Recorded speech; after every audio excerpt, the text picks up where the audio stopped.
जो important part होगा मैं खुद बता दूंगा, ये नोट कर लो, सारी चीजें नोट करने की नहीं है क्योंकि इससे क्वेश्चंस बहुत कम पूछे जाते हैं, ठीक है।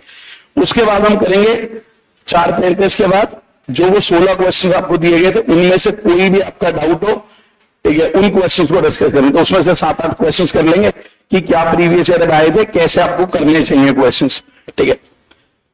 तो ये जो पार्ट है ये है समानुपात।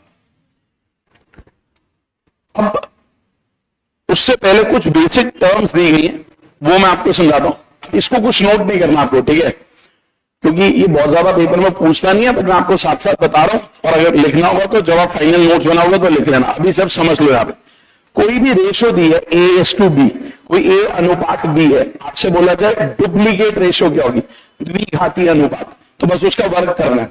तो अगर जैसे मान लो मैंने आपको बोला कोई रेशो है 5:7, तो उसका डुप्लीकेट रेशो क्या होगा, 5 का वर्ग 25, 7 का वर्ग 49, यानी कि वर्ग करना है। द्विघाती अनुपात का मतलब सिंपल वर्ग करना है। ऐसे ट्रिप्लीकेट रेशो, त्रिगुणित अनुपात, यानी कि क्या करना है, घन, तो A³ B³। अगर बोलते हैं सब डुप्लीकेट, तो सब डुप्लीकेट का मतलब वर्गमूल, सब ट्रिप्लीकेट का मतलब घनमूल। अभी कोई क्वेश्चन क्यों नहीं पूछता ज्यादातर, क्योंकि C-SAT वालों का ऐसा मानना होता है कि भाई अगर ये क्वेश्चन पूछेंगे तो इसके लिए एक बेसिक नॉलेज बच्चे को पहले से पता होनी चाहिए कि सब डुप्लीकेट का मतलब है वर्गमूल। अगर उसे ये नहीं पता होगा तो वो सॉल्व ही नहीं कर पाएगा, ठीक है। इसीलिए वो ये क्वेश्चन आपसे नहीं पूछता, वो चाहता है कि बेसिक अनुपात पे क्वेश्चन पूछा जाए। कोई भी क्वेश्चन है A और B का अनुपात 2:3 है, फिर आगे कुछ भी वो स्टेटमेंट देगा, उस पर बेस्ड क्वेश्चन पूछा जाए। इसके लिए ये टर्म्स पता होनी चाहिए। बट अगर इस पे क्वेश्चन आते तो ये बहुत आसान होगा। जैसे मान लो अभी क्वेश्चन की बात करते हैं, एक टर्म और कंपाउंड रेशो, यानी कि मिश्रित अनुपात। कंपाउंड रेशो क्या होता है, मान लो आपके पास कोई एक रेशो है, कोई एक रेशो A:B और दूसरी रेशो है C:D, तो इसका कंपाउंड रेशो का सिंपल मतलब है दोनों को गुणा कर दो, यानी कि A/B गुणा में C, इसी को बोलते हैं मिश्रित अनुपात। तो अगर आता है कि दो भिन्न मतलब दो अनुपात आपको दिए हुआ और बोलता है उसका मिश्रित अनुपात ज्ञात कीजिए, तो दोनों को क्या कर दें, गुणा, ठीक है। सो जितना भी हमने ये पढ़ा एक बार इसको क्वेश्चंस की फॉर्म में देखते हैं। जैसे पहला, अब बताओ इसका आंसर क्या होगा, कुछ नोट वोट नहीं करना, ओरली 3-4, तो डुप्लीकेट रेशो का मतलब 9-16, यानी कि वर्ग करना। डुप्लीकेट रेशो 1:27, सब डुप्लीकेट रेशो वर्गमूल यानी कि 3-4, सब ट्रिप्लीकेट यानी कि घनमूल, तो ये कितना हो जाएगा, ठीक है। एक इसको करो, इसको चलो लिख लो कंपाउंड रेशो, यानी कि सबको क्या करना है, गुणा करना।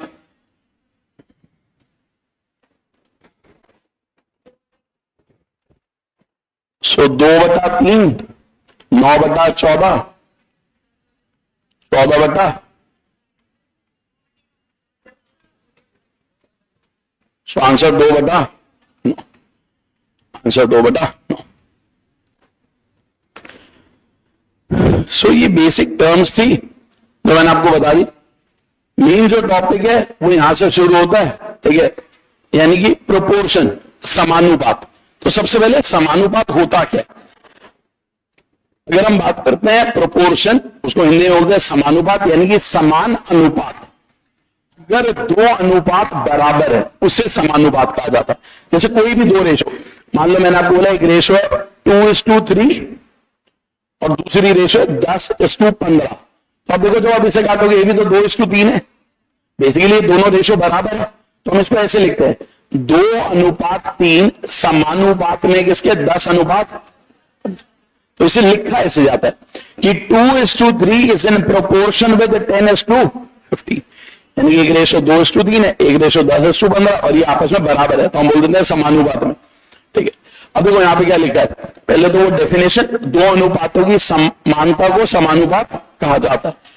अगर कहीं पे भी ऐसा आ जाता है A/B is equal to C/D, तो हम बोलते हैं ABCD समानुपात।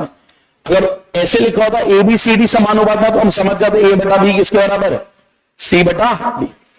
तो आपको समानुपात में ये समझना है सबसे पहले, अगर वो क्वेश्चन में बोलता है कि कोई भी 4 नंबर है, suppose A B C D समानुपात में, तो आपको पता चल जाएगा A/B किसके बराबर, सी बटा डी। उसको हम लिखते हैं ऐसे कि ए अनुपात बी समानुपात में किसके, सी अनुपात डी। ये सिंबल है किसका, समानुपात। इसमें जो नोट करना नोट कर लो, फिर आगे बढ़ते।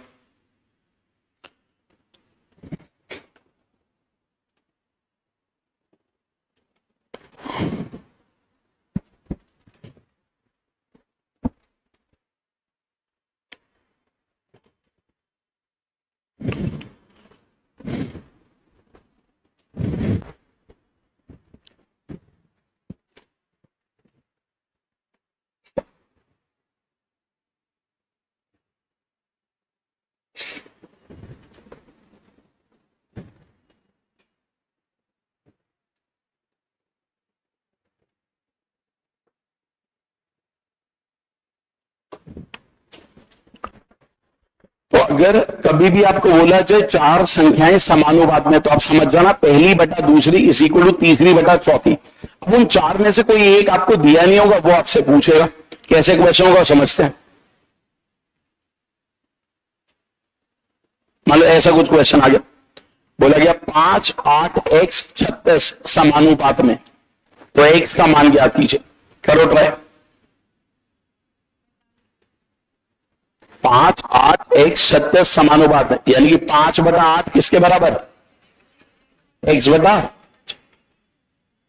अब यहां से तुम x की वैल्यू निकाल ही लोगे, ठीक है। तो x की वैल्यू क्या देगी, 5 इंटू 36 बटा 8, 4 के बारे में 2, 4 के बारे में 9, 45 बटा 2, 22.5। तो जैसे भी लिखा हो ऑप्शन में।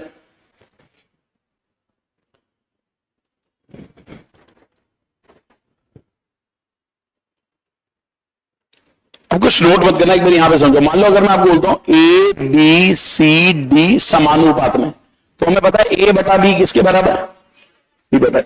यानी कि मैं ये बोल सकता हूं ए को डी से गुणा करने पर वही आता होगा जो, ए को डी से गुणा करने पर वही आता है जो बी को।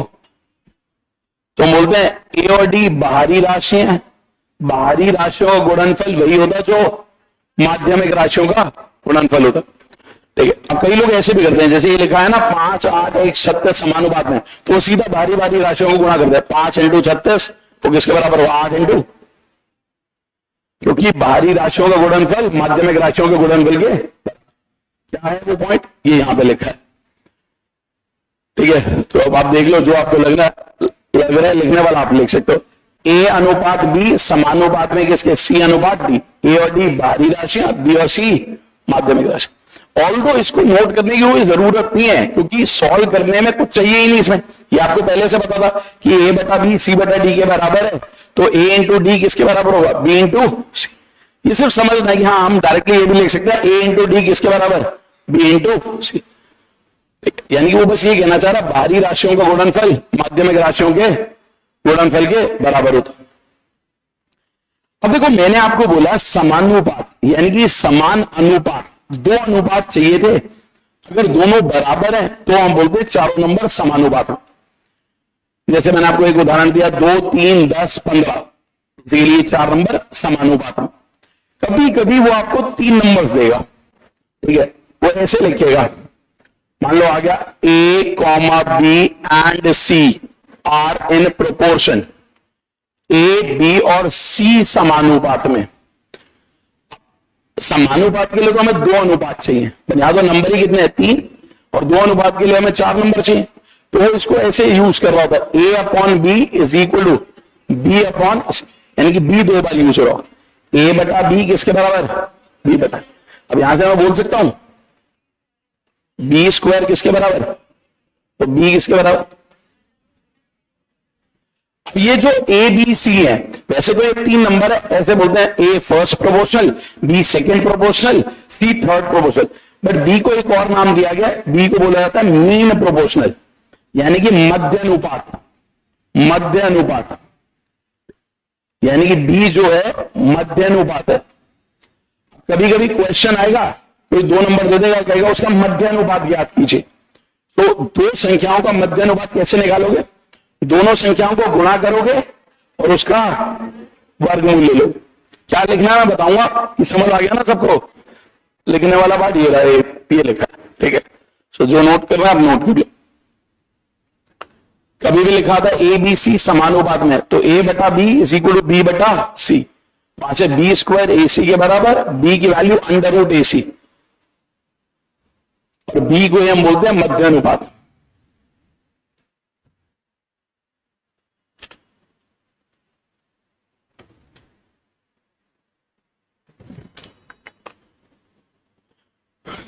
मान लो अगर मैं आपको बोलूं 4 और 9 का मध्य अनुपात ज्ञात कीजिए, 4 और 9 का मध्य अनुपात ज्ञात कीजिए, तो क्या होगा? 4 मल्टीप्लाई बाय 9 होता है 36, 36 का वर्गमूल।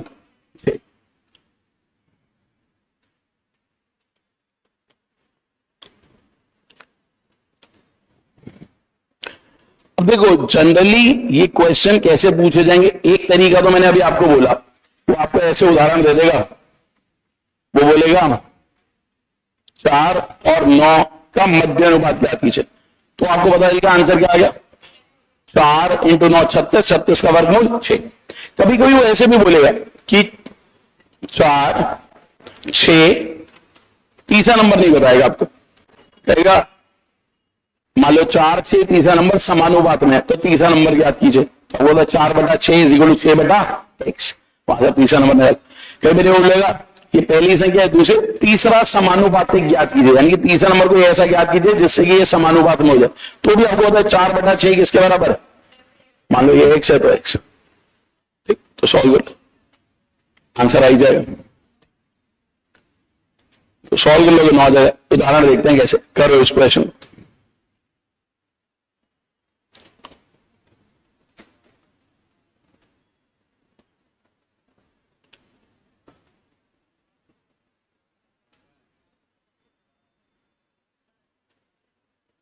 क्या आंसर? अब आप देखो, जैसे मैंने एक क्वेश्चन दिया, कई बच्चे कॉपी में कुछ लिखते हैं, तुम लिख क्या रहे हो मुझे ये बताओ। 18 को 8 से गुणा करना है, अगर तुम कॉपी में लिख रहे हो यानी कि तुम्हें पढ़े याद नहीं है, ये कंफर्म हो गया मुझे, ठीक है। अगर कोई बच्चा कॉपी का इस्तेमाल कर रहा है यानी कि उसे 18 अट्ठे आता ही नहीं है, ठीक है। और 18 अट्ठे क्या होता है 144, 144 का वर्गमूल नहीं तुम्हें आ रहा है, यानी कि तुम्हें वर्ग याद नहीं है, और अगर तुम्हें ये याद नहीं है तो तुम सीधा देने जाओगे तो तुम स्लो हो ही जाओगे, ठीक है। 144 का वर्गमूल, ये क्वेश्चन देखते हैं, मुझे नहीं लगता 5 सेकंड से ज्यादा किसी को लगने चाहिए ऐसे क्वेश्चन का आंसर देते, ठीक है। और सीधा उसको 12 ही समझ आना चाहिए, 8 18 144, 144 का वर्गमूल, ये कोई ऐसे नंबर ही नहीं है जिसमें कोई कैलकुलेशन करनी पड़ रही है। मैं बताता हूं ना हो क्या रहा है, कई कॉपी में लिखते हैं पहले 18 अट्ठे 8 अट्ठे, उनका यही चल रहा है, ठीक है। फिर वो कहते हैं कि पेपर लेंथी आ रहा है, पेपर लेंथी नहीं है, हमें वही नहीं आ रहा जो हमें बेसिक रिक्वायरमेंट है एग्जाम की, ठीक है। जिसकी कैलकुलेशन खराब है और वो पेपर देने जाएगा एप्टीट्यूड एग्जाम का, एक तरह से ऐसा है कि आपको गाड़ी ठीक करनी है और आपके पास औजार ही नहीं है, जो टूल चाहिए वही नहीं, आप गाड़ी ठीक करनी है, आप ठीक करने में लगे हो सकता है आप जुगाड़ से कर लोगे, लेट करोगे, बट अगर आपके पास इंस्ट्रूमेंट होते तो फर्क पड़ता, ठीक है। इंस्ट्रूमेंट से फर्क पड़ता है, तो जो भी कहे भाई आप ये कह सकते हो हम बहुत अच्छे कारीगर है, बट आपके पास इंस्ट्रूमेंट ही नहीं है, ठीक है, तो फर्क तो पड़ेगा। कोई अगर कहता हो कि नहीं फर्क पड़ता तो ये बात गलत है, फर्क तो पड़ता ही है। ऐसे ही तो हम बोलते हैं इंडियन आर्मी यूएस आर्मी, कहीं है ना उनके पास हथियार ही खतरनाक है, ठीक है, ऐसा तो ना हमारी आर्मी खराब होगी, बट जब वेपन की बात आएगी तो फर्क होता है। कई लोग नहीं नहीं लड़ाई तो जिगरे से लड़ी जाती है, भाई वो अलग कहानी है, उनके वेपन्स में ही फर्क होगा। तो ऐसे ही जिनकी कैलकुलेशन स्पीड अच्छी होगी एक तरह से वो अलग उतर रहे हैं, ठीक है, एक कॉन्फिडेंस अलग लेके जाएंगे, तो थोड़ा बहुत कैलकुलेशन पे जरूर काम करो। इसीलिए मैंने आपको बोला था कि अगर आप एक हफ्ते में 9 से 10 घंटे पढ़ रहे हो तो थोड़ा बहुत कैलकुलेशन पे टाइम जरूर दो, पहाड़े वर्ग घन याद होने चाहिए। जैसे मैंने आपको बोला था 1 से 20 तक के पहाड़े, 1 से 30 तक के वर्ग, 1 से 20 तक के घन, कुछ पावर्स बोली थी, 2 की पावर 1 से 2 की पावर 10 तक, 3 की पावर 1 से 3 की पावर 4 तक, 4 की पावर 1 से 4 की मतलब 3 की पावर शायद 5 तक बोली होगी, 4 की पावर सपोज 4 5 तक भी आती है, ठीक है, 5 की 4 तक, 6 की 4 तक, 7 की 4 तक, 8 की 4 तक, 9 की 4 तक, यहां तक आपको आता तो काफी है, ठीक है। क्योंकि इनका यूज आएगा क्वेश्चन में, ठीक है। मान लो किसी जगह पे क्वेश्चन में आ रहा है 2 की पावर 6, क्या होता 2 की पावर 6? 64। ये विद इन सेकेंड होना चाहिए। अब ऐसा नहीं कि आपके क्लास का बैठा हुआ कोई बच्चा 2 की पावर 6 सॉल्व नहीं कर सकता, कर सकता है। 2 इंटू 2, 4 इंटू 2 निकाल ही लेगा, बट वहां इतना टाइम नहीं है हमारे पास। 2 की पावर 6 सुनते ही मुझे बताओ 64। मान लो अगर मैं बोलूं 3 की पावर 6, क्या होगा 3 की पावर 6? 729, ठीक है। देखो 3 की पावर 6, कोई बच्चा कह सकता है सर आपने तो 3 की पावर 5 तक ही कहा था याद करने में, अब बच्चा कहता है 5, बट मैंने ये तो बोला था 9 की पावर 4 तक याद करो। 9 की पावर 3 ही 3 की पावर 6 होती है, क्योंकि 9 3 की हर दूसरी पावर है, तो 9 की तीसरी पावर का मतलब ही 3 की, और 9 की पावर तीसरी तो मैंने बोला था याद करने। 9 की पावर 3 क्या होता है? 700, ठीक है। और ये सब यूज हुई है सीसैट के पेपर में, तभी आपको बोली जा रही है, ठीक है। अगर ये यूज नहीं हो रही होती तो हम मना ही कर देते कि मत बताओ, जिनको बताऊंगी उनकी स्पीड में फर्क आएगा ही आएगा। करो अब एक बार इस question, a plus 3 a square plus 6 are in proportion।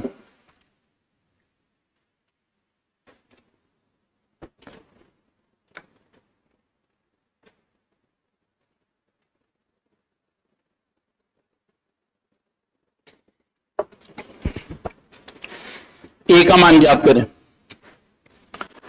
a plus 3 a square plus 6 समानुपात में ए का मान ज्ञात करें। देखो मान लो मैं एक ऐसा स्टूडेंट हूं जिसके पेपर में क्वेश्चन आ गया और ज्यादा मैथ्स नहीं आता, हो सकता है वो वैल्यू की मदद से कर ले, वो वैल्यू रख ले। मान लो पहले मैंने एक रखा दो, एक रखा दो, नंबर क्या बनेगा? 1 4 1 7। मुझे पता है अगर संख्याएं समानुपात में है तो बाहरी राशियों को गुणा करने पर वही आना चाहिए जो माध्यमिक राशियों में। क्या आ रहा है यहां पर? 1 इंटू 7 7, 4 इंटू 1 नहीं आ रहा, तो ये तो गलत है। दूसरी ऑप्शन 2 रखा, 2 5 4 10, 2 इंटू 10 20, 5 इंटू 4 20, आ गया, मैच कर गया, तो यही सही आंसर। आंसर है बी ऑप्शन। मैंने 2 रखा सब जगह, चेक कर लिया, मैच कर रहा है। नहीं तो कॉन्सेप्ट बहुत सिंपल है, जब भी 4 संख्याएं समानुपात में होती हैं तो बाहरी राशियों का गुणनफल यानी कि a multiply by a square plus 6 is equal to a plus 3 multiply by a square. क्योंकि क्वेश्चन है बोला हुआ कि a शून्य नहीं है, तो आप a काट भी सकते हो दोनों साइड से। ये बन गया a square plus 6, a into a square, a into 3 है, ये भी कैंसिल, सो 3 है 6 के बराबर, तो a कितना आ जाएगा? Answer answer 2।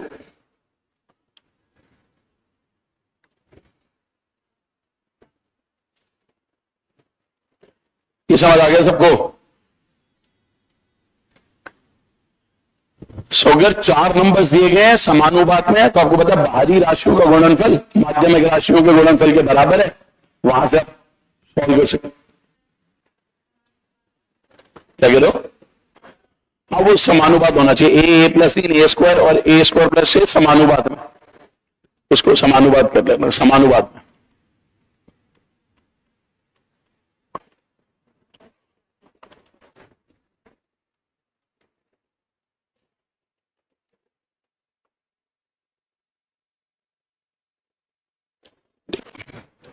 अब कुछ नोट मत करना, पहले समझते हैं इसको। एक क्वेश्चन ये पूछा जाता है, जैसे 4 नंबर आपको दे दिए गए 23 31 15 21, कह रहे सभी संख्याओं में कितना जोड़ा जाना चाहिए ताकि ये समानुपात में हो जाए। यानी कि अभी वो ये कहना चाह रहा है सारी संख्याओं में सेम नंबर जोड़ा है। मान लो x जोड़ा है, मान लो नंबर 23 था, 23 में x जोड़ दिया तो कितना हो गया? 23 प्लस, इसमें भी x जोड़ दिया 31 प्लस x, इसमें भी x जोड़ दिया, इसमें भी x जोड़ दिया। अब वो कह रहे हैं ये सारी संख्याएं किसमें है? समानुपात में। x का मान ज्ञात कीजिए। अगर ऑप्शन होती तो मेरा काम आसान हो जाता, ठीक है, ऑप्शन होती मेरा काम आसान होता, बट अभी भी हम कर लेंगे। अब वो ये कहना चाह रहा है ये 4 संख्याएं समानुपात में है, x निकालना कैसे करेंगे सॉल्व? बाहरी राशियों का गुणनफल, बाहरी राशियां कौन सी हैं? 23 प्लस x गुणा में 21 plus x is equal to 31 plus x into 15 plus, करो सॉल्व। अब इसके बाद सॉल्व करो, बताओ एक्स की वैल्यू क्या आ रही है।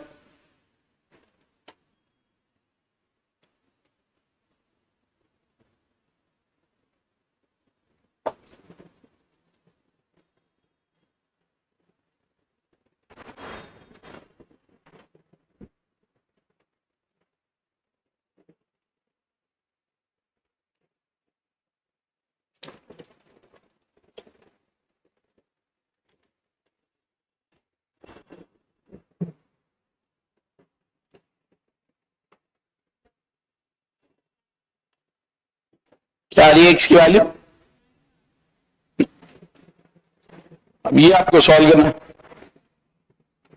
23 इंटू 21 483 बनेगा 23x 21x 44x plus x का स्क्वायर।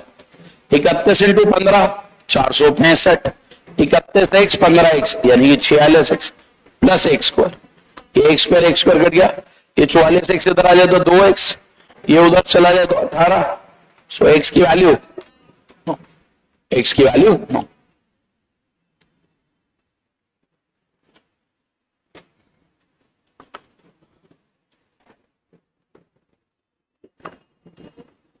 अब देखो यहां पे भी ना बहुत सारे शॉर्टकट्स होते हैं। मैं आपको बोलूंगा कि कोई शॉर्टकट तुम्हें याद नहीं करना, क्योंकि आपको सिर्फ वही शॉर्टकट याद करना। और देखो ये खुद तुम समझ पाओगे कि मुझे कौन से शॉर्टकट याद करने चाहिए, कौन से।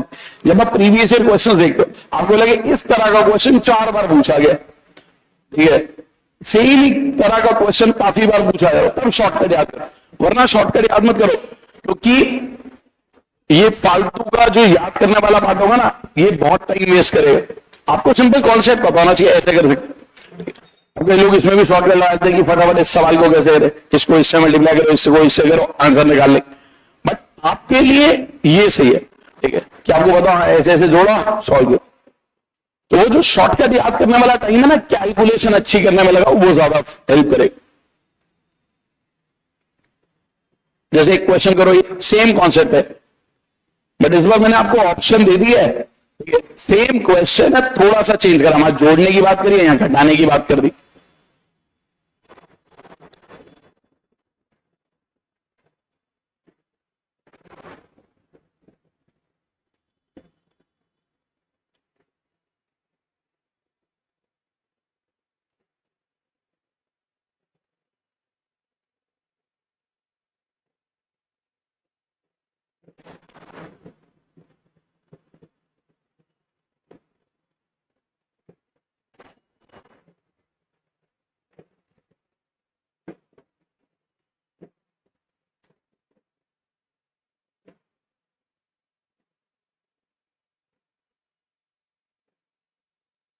क्या आंसर, सी ऑप्शन, ठीक।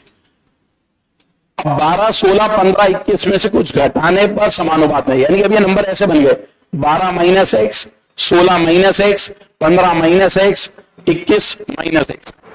अब आपको बता बाहरी राशियों का गुणनफल 12 minus x into 21 minus x is equal to 16 minus x into 15 minus x. अब ये कुछ है ही नहीं बेसिकली, अब ये सिंपल इक्वेशन है जो आपको सॉल्व करने आनी चाहिए। नंबर गुणा करने हैं, इक्वेशन सॉल्व करोगे 252 minus 33 x plus x square is equal to 240 minus 31 x plus x square. ये कैंसिल, ये इधर आएगा तो 2x, ये उधर जाएगा तो 12। सो x की वैल्यू, x की वैल्यू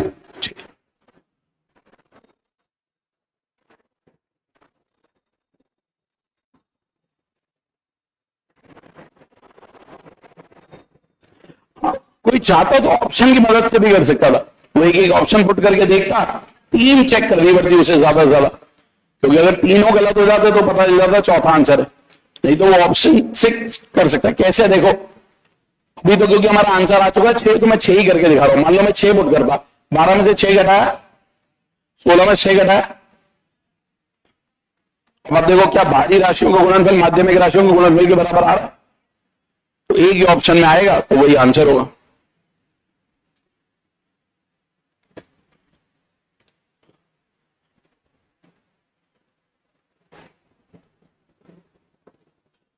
बताओ इसका आंसर।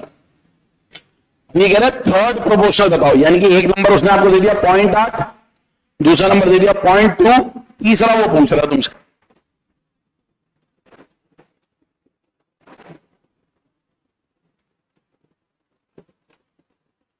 क्या होगा आंसर?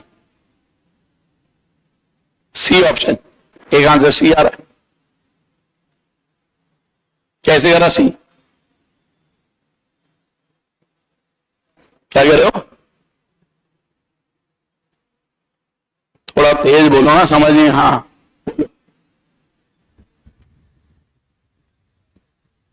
बीच वाले का स्क्वायर हो जाएगा, उन दोनों को मल्टीप्लाई करिए तो 0.4 तो नहीं आएगा। कुछ कैलकुलेशन में गलती करी है तुमने। अब देखो एक चीज और सोचो, एक तो तरीका ठीक है हम formula this upon this is equal to this upon this कर लेंगे, वरना देखो कोई चीज 0.8 से 0.2 हो गई, चौथा हिस्सा हो गई, तो अब यहां से यहां भी चौथा हिस्सा ही होगी। 0.2 को 4 से भाग देना है और 0.2 को 4 से भाग देना है, वरना आप चाहो तो लिख सकते हो 0.8 बटा 0.2 इज इक्वल टू 0.2 बटा एक्स, एक्स की वैल्यू। मान लो किसी को इसमें गड़बड़ होती है, मान लो मैं एक स्टूडेंट हूं, मुझे पॉइंट आते ही टेंशन हो जाती है या मेरे सवाल गलत होते, तो मैं स्कूल लेवल किताब से 6ठी क्लास 7वीं क्लास देख लूंगा डेसिमल वाला चैप्टर कहां है, उसमें 1 घंटा बिता लो एनसीईआरटी के उस चैप्टर में, आपका डेसिमल वाला पाठ अच्छा हो जाएगा। फिर उदाहरण वाले सवाल कर लो, आप डेसिमल में कंफर्टेबल हो जाओ, बट गलत ना हो, क्योंकि ये तो बहुत सिंपल सा सवाल होगा। अगर ये गलत हो गया, नहीं मुश्किल सवाल गलत हो गया, तुम पीछे ज्यादा नहीं होगे, क्योंकि वो बहुत कम लोगों ने करा होगा। सोचो 3 लाख लोग पेपर देने आ रहे हैं, सपोज एक सवाल आया जिसको कराई 300 बच्चों ने, मैं नहीं छोड़ा तो कोई खास फर्क ही नहीं पड़ेगा। बट एक सवाल जिसको 3 लाख में से 70,000 लोग कर रहे हैं, वो मैं छोड़ूंगा तो मैं ज्यादा पीछे हो जाऊंगा, ठीक है, क्योंकि अगर कोई मुश्किल सवाल होगा वो तुमने छोड़ दिया चलेगा, आसान नहीं छूटना चाहिए। तो ये एक सुधर जाएगा 0.2 डिवाइडेड बाय 4, 0.05। ये समझ आ गया सबको? करो इसे। मीन प्रोपोर्शन बताना है, मध्यानुपात। 2 नंबर दिए गए हैं, उनका मध्यानुपात बताना। तो मध्य अनुपात में हम क्या करते थे, दोनों संख्याओं को गुणा करेंगे, यानी कि x square y multiply z square y, इसका वर्गमूल। अब x स्क्वायर का वर्गमूल तो x, y into y square उसका वर्गमूल z स्क्वायर का, तो आंसर x वाई।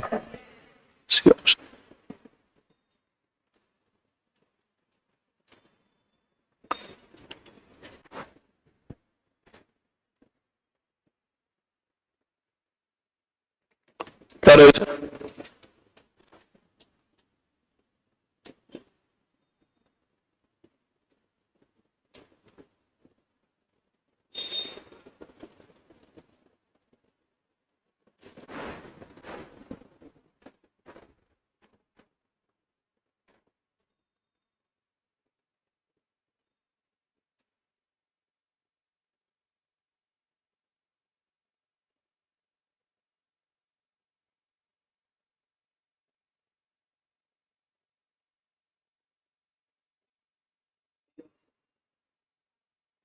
बोला 3 प्लस √2 और 12 माइनस √32 का मध्य अनुपात ज्ञात कीजिए।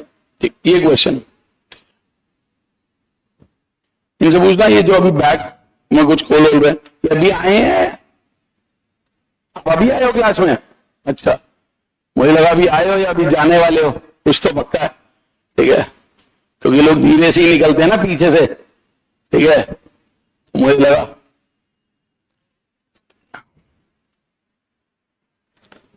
मध्य अनुपात ज्ञात कीजिए, 3 प्लस √2 और 12 माइनस √32 का मध्य अनुपात। देखो पहले आपको ये बताना चाहिए √32।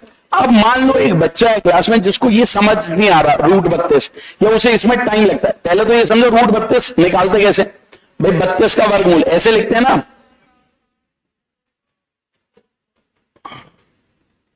देखो जिसको 2 की पावर 5 याद होती 32 होती है, तो 32 देखते ही 2 2 2 5 बार लिख लेता। आधे लोग ऐसे करेंगे 32 2 के बारे में 2 एकम 2 1 12 6, उसका ऐसे लिखा है,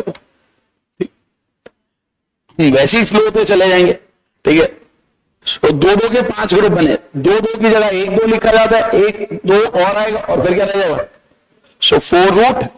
मान लो किसी को इस तरह के नंबर्स में गड़बड़ है तो अगेन जाके 37वीं में देखिए कहां पर सर्ट इंडाइसिस की बात करी गई। ठीक है, 9th में भी पूरा एक चैप्टर है। ठीक है, तो वहां से आप 10-12 सवाल कर लोगे, आप इस बात में बहुत अच्छे हो जाओगे। ठीक है, मतलब ये उन चीजों पर करा जहां आप वीक हो। ठीक है, आपको लगता है ये पॉइंट मुझे नहीं समझ आता, तो बेसिक रेफरेंस के लिए सिर्फ एनसीईआरटी। अब एक नंबर है 3 + √2, दूसरा नंबर है 12 - 4 √2। इन दोनों का मध्य अनुपात बताना। तो मैंने बोला था जब भी किसी का मध्य अनुपात बताना, दोनों को गुणा करना और उसका वर्ग। 3 × 12 36, 3 × -4 √2 -12 √2, प्लस √2 × 12 12 √2, प्लस √2 × -4 √2। अब ये 4 है, √2 × √2 2 होता है, 4 × 2 36 - 8। अब 28 को लिख सकते हो 2 × 2 × तो 2 2 का 1 2 बाहर आएगा, सो 2 रूट। सो उसका जो आंसर होगा बी ऑप्शन, a + b। देखो इन्होंने a + b × a - b, वो तब लगता है जब a सेम तो हो। 4 कॉमन ले लेते हो, अगर आपको अभी 4 कॉमन ले लिया, अंदर बचा 3 - √2 लगा सकते। ठीक है, बिल्कुल अगर a + b × a - b बिल्कुल सही। अगर आप 4 कॉमन ले लेते हो तब यहां पे बन रहा है 3 - √2, अब वो फॉर्मूला लगा सकते।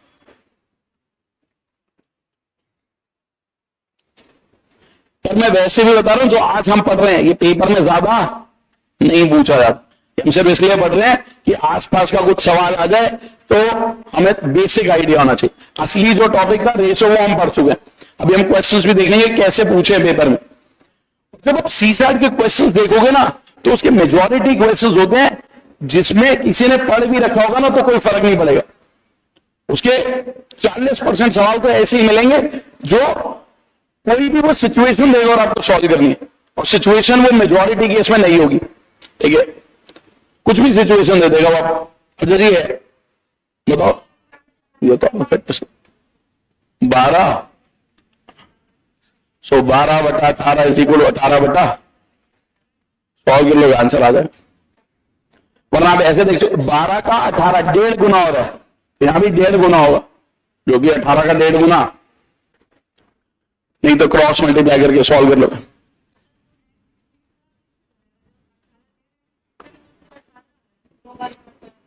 क्या कह रहे हो 30? नहीं देखो, जब वो बोल रहा है ना आपको कि तीसरा समानुपातिक ज्ञात कीजिए, तो ये मान के चला एक नंबर 12, एक 18, तीसरा 1 है, और ये तीनों नंबर किसमें है? समानुपात में। ठीक है, उसकी अजम्पशन ही है कि 3 नंबर है, अब 4 नंबर है ही नहीं। ठीक है, 12 18 1 और उसके बेसिस पे सॉल्व। तो कभी भी ऐसा क्वेश्चन आएगा 12 और 18 का तीसरा समानुपातिक ज्ञात कीजिए, तो हम समझ जाना वो ये कहना चाह रहा है 12 18 1 समानुपात में है, x का मान ज्ञात कीजिए। ठीक है, और वैसे ये सवाल आएंगे ही नहीं। क्यों? क्योंकि ये यूपीएससी है, ये एसएससी नहीं है। ठीक है, ये तो मैं सिर्फ आपको इसलिए बता रहा हूं कि आपको आइडिया, क्योंकि यूपीएससी हमेशा आपको ऐसे सवाल देगा। मैं आपको बता रहा हूं ज्यादातर वो स्टेटमेंट वाले होंगे, स्टेटमेंट होगी और आपके बेसिक कॉन्सेप्ट का यूज होगा। ठीक है, वो कभी भी आपको मान लो प्रतिशत पे सवाल आएगा, लाभ हानि पे सवाल आएगा, वो कभी भी ऐसा नहीं चाहते कि लाभ हानि पे मैं कोई टफ फॉर्मूले पे क्वेश्चन दे दूं। वो चाहता है एक बच्चे को पता हो क्रय मूल्य क्या होता है, विक्रय मूल्य क्या होता है, लाभ क्या होता है, हानि क्या होती है, लाभ प्रतिशत क्या होता है, हानि प्रतिशत क्या होती है, अंकित मूल्य क्या होता है, छूट प्रतिशत किस पे निकलता है। ये बेसिक चीज है, वो चाहता ही नहीं कि टफ हो, बट हाँ उस बेसिक में आपको सिचुएशन को समझना पड़ेगा, सॉल्व करना पड़ेगा। तो ये वाले पार्ट जनरली वो पूछता नहीं है। ठीक है, ये मैं सिर्फ इसलिए बता रहा हूं कि ये टॉपिक में आते हैं तो जहां समानुपात पढ़ रहे हो तो थोड़ा बहुत आइडिया ले ले। चलो एक बार इसको ट्राई।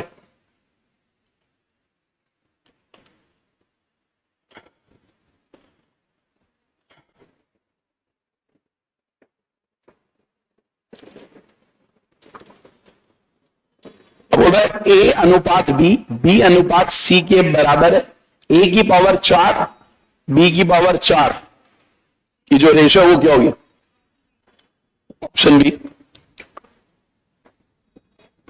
ठीक है, कैसे करा सवाल?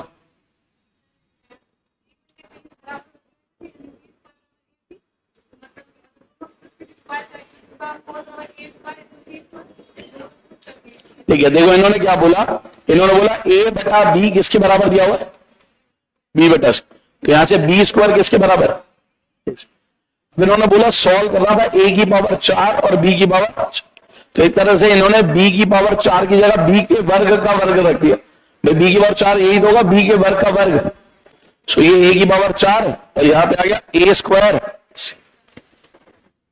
सो आ गया ए स्क्वायर बटा सी, ए स्क्वायर बटा सी स्क्वायर।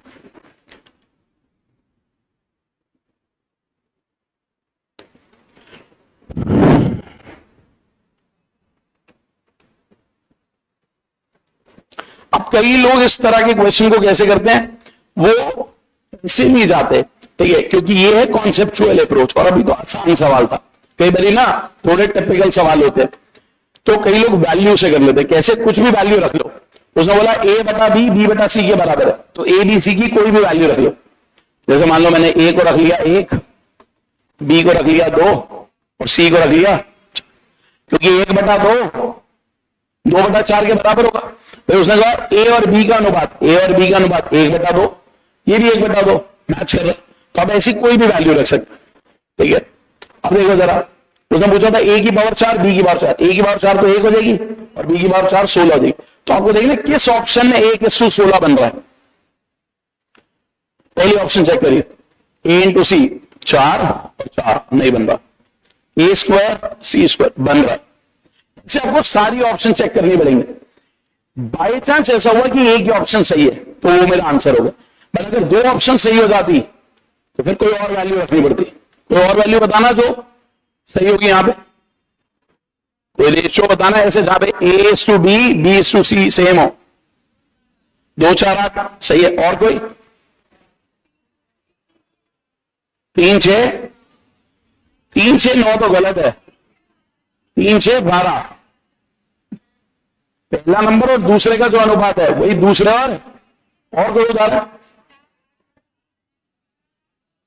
4 8 16, अब सारे लोग डबल डबल करे जा रहे हो वैसे ना, कुछ और भी सोच लो, 3 गुना कर लो, 1 3 9, ठीक है, कुछ भी कर सकते हो, बस रेशियो सेम रहे, ठीक है।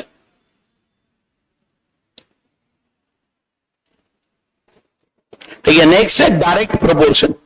इससे पहले अब अगर मैं आपको बोलूं, मुझे किसी बच्चे को बताना हो कि भाई सी सेट का पेपर प्रोपोर्शन में तुझे कितनी नॉलेज होनी चाहिए, सो अगर मैं 2 मिनट में बात करूं पूरे प्रोपोर्शन में उसे क्या आना चाहिए, पहली चीज उसे बताना चाहिए समानुपात होता क्या है, यानी कि अगर बोला जा रहा है ए बी सी डी समानुपात में, तो उसे बताओ ए बटा बी किसके बराबर है, सी। दूसरी बात उसे बताओ अगर 3 संख्याएं समानुपात में है तो ए बटा b is equal to b बटा सी, बी को ही बोला जाता है मध्यानुपात, बी को क्या बोला जाता है, यानी कि अगर वो 4 नंबर देगा कहेगा समानुपात में, कोई एक पता लगाना पता लगा लोगे, वो कहेगा किसी संख्याओं का मध्य अनुपात ज्ञात करना है, तो दोनों को गुणा करके वर्गमूल, ठीक है, दोनों को गुणा करके, तो देखा जाए सिर्फ इतनी थ्योरी है अभी तक, ठीक है। हाँ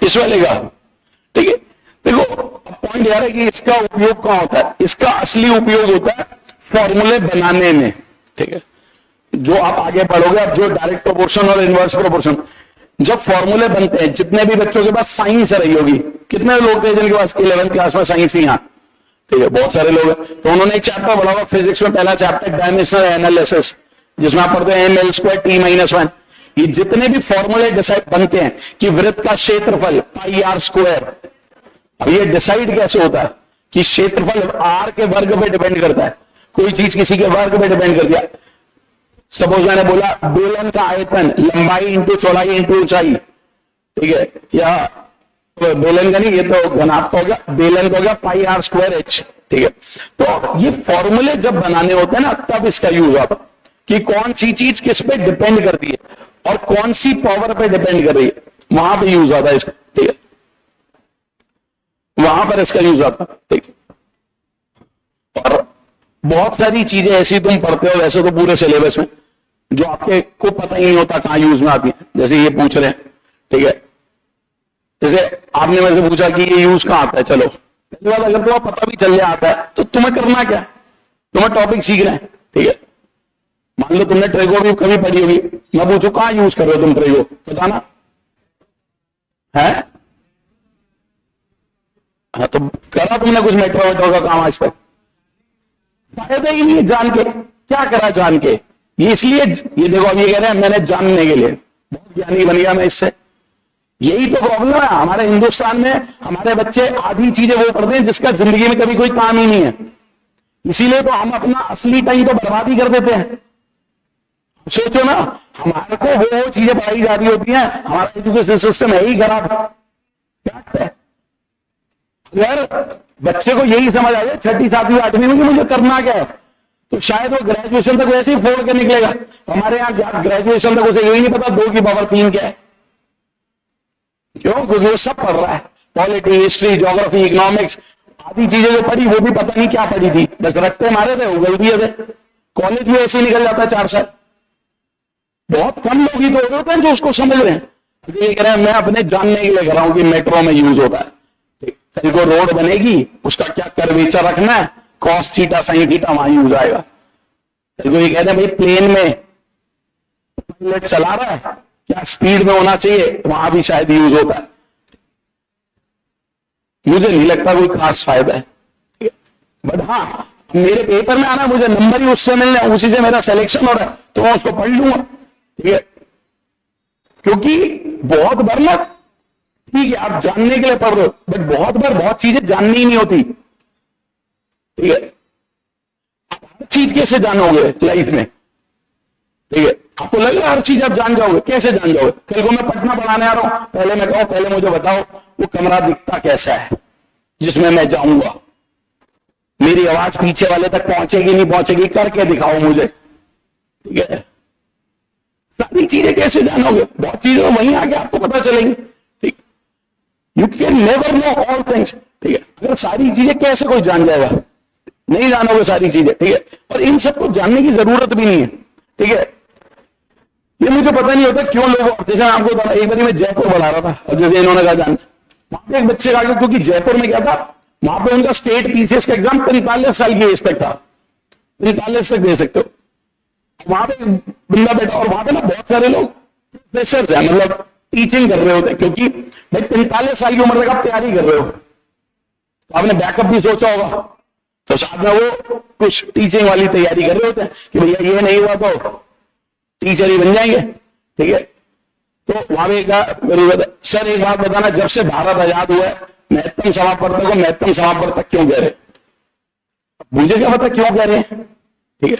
मैं ये बता सकता हूं हाईएस्ट कॉमन फैक्टर क्यों होता है, क्या मतलब है हाईएस्ट का मतलब क्या है, फैक्टर का मतलब क्या है, कॉमन क्या मतलब क्या, वो पूछ रहा जब से भारत आजाद हुआ है।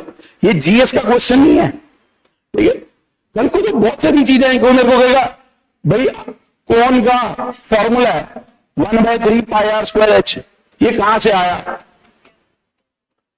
ठीक है। अब मैं ये सोचने लग जाऊं कहां से आया।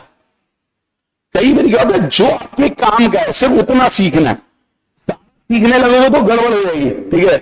बहुत बार सारा सीखने की जरूरत नहीं होती, ठीक है, वरना आप कहीं पढ़ ही नहीं पाओगे। आप एक बार आप अखबार में कोई आर्टिकल पढ़ोगे, आज मान लो पता चला तुमने पढ़ा इंडिया ने ये वाली मिसाइल छोड़ दी है पाकिस्तान पे, ठीक है, तुमने मिसाइल, अब तुमको हम तो तभी पढ़ेंगे जब पहले समझेंगे मिसाइल बनती कैसे है, मिसाइल के अंदर लगा क्या हुआ, किस स्पीड पे। हम उससे पहले नहीं पढ़ेंगे मिसाइल का नाम, हम तो पहले जानेंगे पूरे मिसाइल के बारे में। तुम जिंदगी में आर्टिकल ही नहीं पढ़ पाओगे, कोई सारी चीजें कहां से जानोगे। ज्यादा ज्यादा मैं नाम पढ़ लूंगा, ये होता है ये, या जो उसकी स्पेशलिटी है वो 2-4 पॉइंट समझ लूंगा, सारे पॉइंट्स कभी नहीं आ पाएंगे, ठीक है। सो उतना जानो जितना जरूरत है। और मैं पहले भी बोल चुका हूं कि ये टॉपिक तो ज्यादा आता भी नहीं है, प्रीवियस ईयर क्वेश्चन दिए इसलिए गए हैं, ठीक है। वरना पता क्या, आप अपना कभी भी सेलेक्टिव तरीके से तैयारी नहीं कर पाओगे, ठीक है।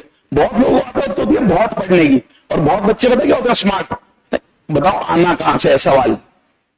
फिर बच्चे कहते हैं 50 पन्ने पढ़ेंगे 50 नंबर लेंगे। फिर कहते हैं ऐसा कुछ हो सकता है कि 10 पन्ने पढ़ के 45 ले लो, तो मुझे वो 10 बता दो, मैं 45 लेने में इंटरेस्टेड हूं, 50 उसे लेने दो, क्योंकि वो तो पढ़ता ही रहता है जिंदगी भर। ठीक है, तो आपको कई बार ये भी सोचना है कि आपका टारगेट क्या है। ठीक है, तो उस थ्योरी में आपको जाना नहीं होता। आगे next, direct proportion. Direct proportion, direct proportion क्या होता है? कोई भी क्या होता है डायरेक्ट प्रोपोर्शन? कोई भी क्या होता है डायरेक्ट प्रोपोर्शन? क्या होता है? कुछ भी। देखिए इन्होंने कहा एक बढ़ता है तो दूसरा भी बढ़ेगा। ठीक है, सो जब हम बात करते हैं डायरेक्ट प्रोपोर्शन की, तो बेसिकली हम कुछ ऐसा बोलते हैं एक बढ़ रहा है तो दूसरा बढ़ रहा है। कोई उदाहरण दे सकते हो डायरेक्ट प्रोपोर्शन का? कोई उदाहरण? एक चीज बढ़ रही है तो दूसरी भी बढ़ रही है, कोई भी उदाहरण? तो मैं आपको बताऊंगा वहां क्या लिखा है थ्योरी में, हमारे काम का क्या है। ठीक है, कोई भी डायरेक्ट प्रोपोर्शन का एग्जांपल, कोई भी बच्चा क्या कह रहे हो? दो पानी की टंकी, एक में पानी जाएगा तो दूसरे में भी जाएगा, तो डायरेक्ट प्रोपोर्शन क्या हो रहा है इसमें? कौन सी चीज किसके डायरेक्ट? अगर दोनों जॉइंट है तो एक में पानी जाएगा तो दूसरे में भरेगा। ठीक है, भर गया, फिर क्या होगा? नहीं, देखो डायरेक्ट प्रोपोर्शन का मतलब है हम कोई दो चीजों की बात कर रहे हैं, एक बढ़ रही है तो दूसरी भी बढ़ रही है। ठीक है, उसके उदाहरण की मैं बात कर रहा हूं। ठीक है, अब आपने कहा पानी की टंकियों को जोड़ दिया। ठीक है, अब आप कह रहे हैं एक में पानी जाएगा तो दूसरे में भी जाएगा, चलो ठीक है चला गया। कौन सी चीज किसके डायरेक्ट प्रोपोर्शन है इसमें, ये पॉइंट आ रहा है। ठीक है, देखो डायरेक्ट प्रोपोर्शन के उदाहरण की अगर मैं बात करूं, जैसे मैं आपको एक एग्जांपल देता हूं। सपोज मैं एक पेन खरीदता हूं 5 रुपए का, मैंने एक पेन खरीदा, मेरा बिल बना 5 रुपए। अब मैंने 4 पेन खरीदे, बिल कितना बना? 20 रुपए। यानी कि जब मैंने एक पेन खरीदा था, क्वांटिटी एक थी, तो मेरा बिल बना 5 रुपए। जब मैंने 4 खरीदे तो बिल कितना बना? ये कहता ये है डायरेक्ट प्रोपोर्शन कि दो ऐसी चीजें जब एक बढ़ती है तो दूसरी बढ़ रही है, बट अनुपात सेम होना चाहिए। भाई 1:5 अनुपात 1:5 है, यहां भी अनुपात क्या है? तो ये अनुपात सेम रहना चाहिए, सिर्फ बढ़ना नहीं चाहिए, अनुपात भी सेम। भाई अगर मैं बोलूं दो भाइयों की आयु, तो ये डायरेक्ट प्रोपोर्शन नहीं है, जबकि एक की बढ़ेगी तो दूसरे की भी बढ़ेगी, बट वो डायरेक्ट प्रोपोर्शन नहीं है। देखो एक 10 साल का, एक 20 साल का, आज वो उसका दुगना है, बट जब ये 20 का होगा तो ये 10 साल बढ़ेगा तो ये भी तो 10 साल ही बढ़ेगा, बट अब दुगना नहीं है, तो ये डायरेक्ट प्रोपोर्शन। डायरेक्ट प्रोपोर्शन में क्या होता है? एक चीज बढ़ती है, दूसरी बढ़ती है, उसी अनुपात में बढ़ती है। ठीक है, इन्हीं का यूज करते हैं हम फॉर्मूले बनाने में, जो फॉर्मूले बनते हैं। ठीक है, अब पेपर पॉइंट ऑफ व्यू आपको क्या समझ रहा है? असली चीज हमें वो देखनी है कि पेपर में हमारे क्या आएगा। जब भी वो आपको बोलेगा एक चीज दूसरी चीज के डायरेक्ट प्रोपोर्शन में, ठीक है, कई बार वो ऐसे लिख देगा ए बी के समानुपात में, तो बाय डिफॉल्ट ही वो क्या बात कर रहा है? Direct proportion. ठीक है, अब जब भी वो बोलता है ए बी के डायरेक्ट प्रोपोर्शन, तो हम ऐसा सिंबल यूज करते हैं, इसका मतलब होता है डायरेक्ट प्रोपोर्शन, यानी कि ये बढ़ेगा तो ये भी बढ़ेगा, या ये बढ़ेगा तो ये भी बढ़ेगा। जब ये साइन आप हटाते हो तो यहां पर एक कांस्टेंट आ जाता है के बी।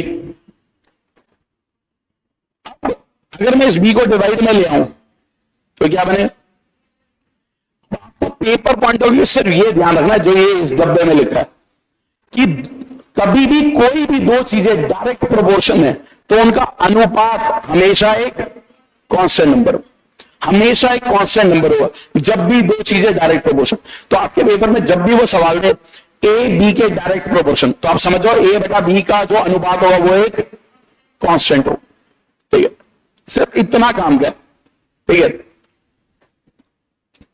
तो ये जो मैंने आपको बात बताई सिर्फ इतनी काम किया हमारे लिए। क्वेश्चन कैसे होगा उसकी बात करता हूं। तो कभी भी आपको बोला जाए ए बी के डायरेक्ट प्रोपोर्शन में, तो आप ये ध्यान रखना सिंपल, जो भी दो चीजें उनका अनुपात ले लो, ए बटा बी, वो क्या है? कांस्टेंट। जैसे मैं आपको एक एग्जांपल देता हूं।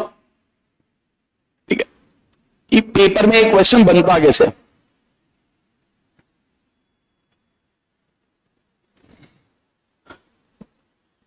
ए बी स्क्वायर के डायरेक्ट प्रोपोर्शन है। ए किसके डायरेक्ट प्रोपोर्शन है?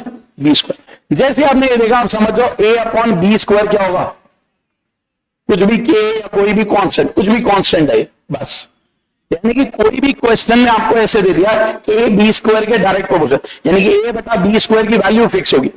ए बटा बी स्क्वायर की वैल्यू फिक्स होगी। पहले ए कितना है? 10, तो बी कितना था? सो 10 बटा 8 का वर्ग इज इक्वल टू, कह रहा है ए की नई वैल्यू 40 है तो बी की वैल्यू बताओ। तो यहां से बस बी की वैल्यू निकालनी।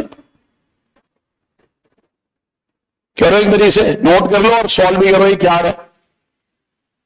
फिर इस पर एक क्वेश्चन और देता हूं आपको।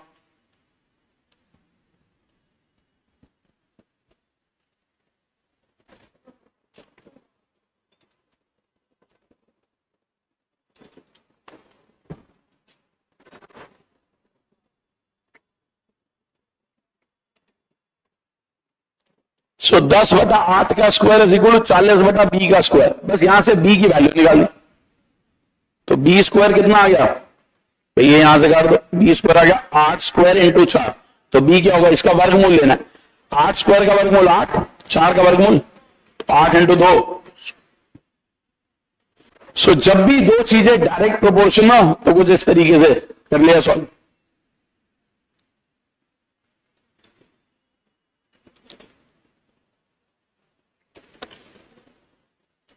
एक एग्जांपल और दे रहा हूं।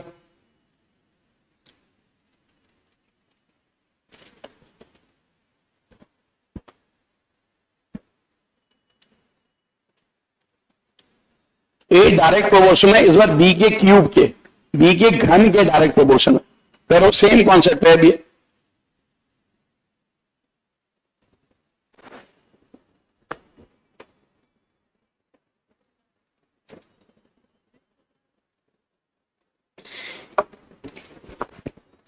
सो A upon B cube 2 upon 5 cube is equal to A की नई वैल्यू बतानी अपॉन। अब इसको यहां से काटोगे 8 आएगा, तो 2 इंटू 8। सो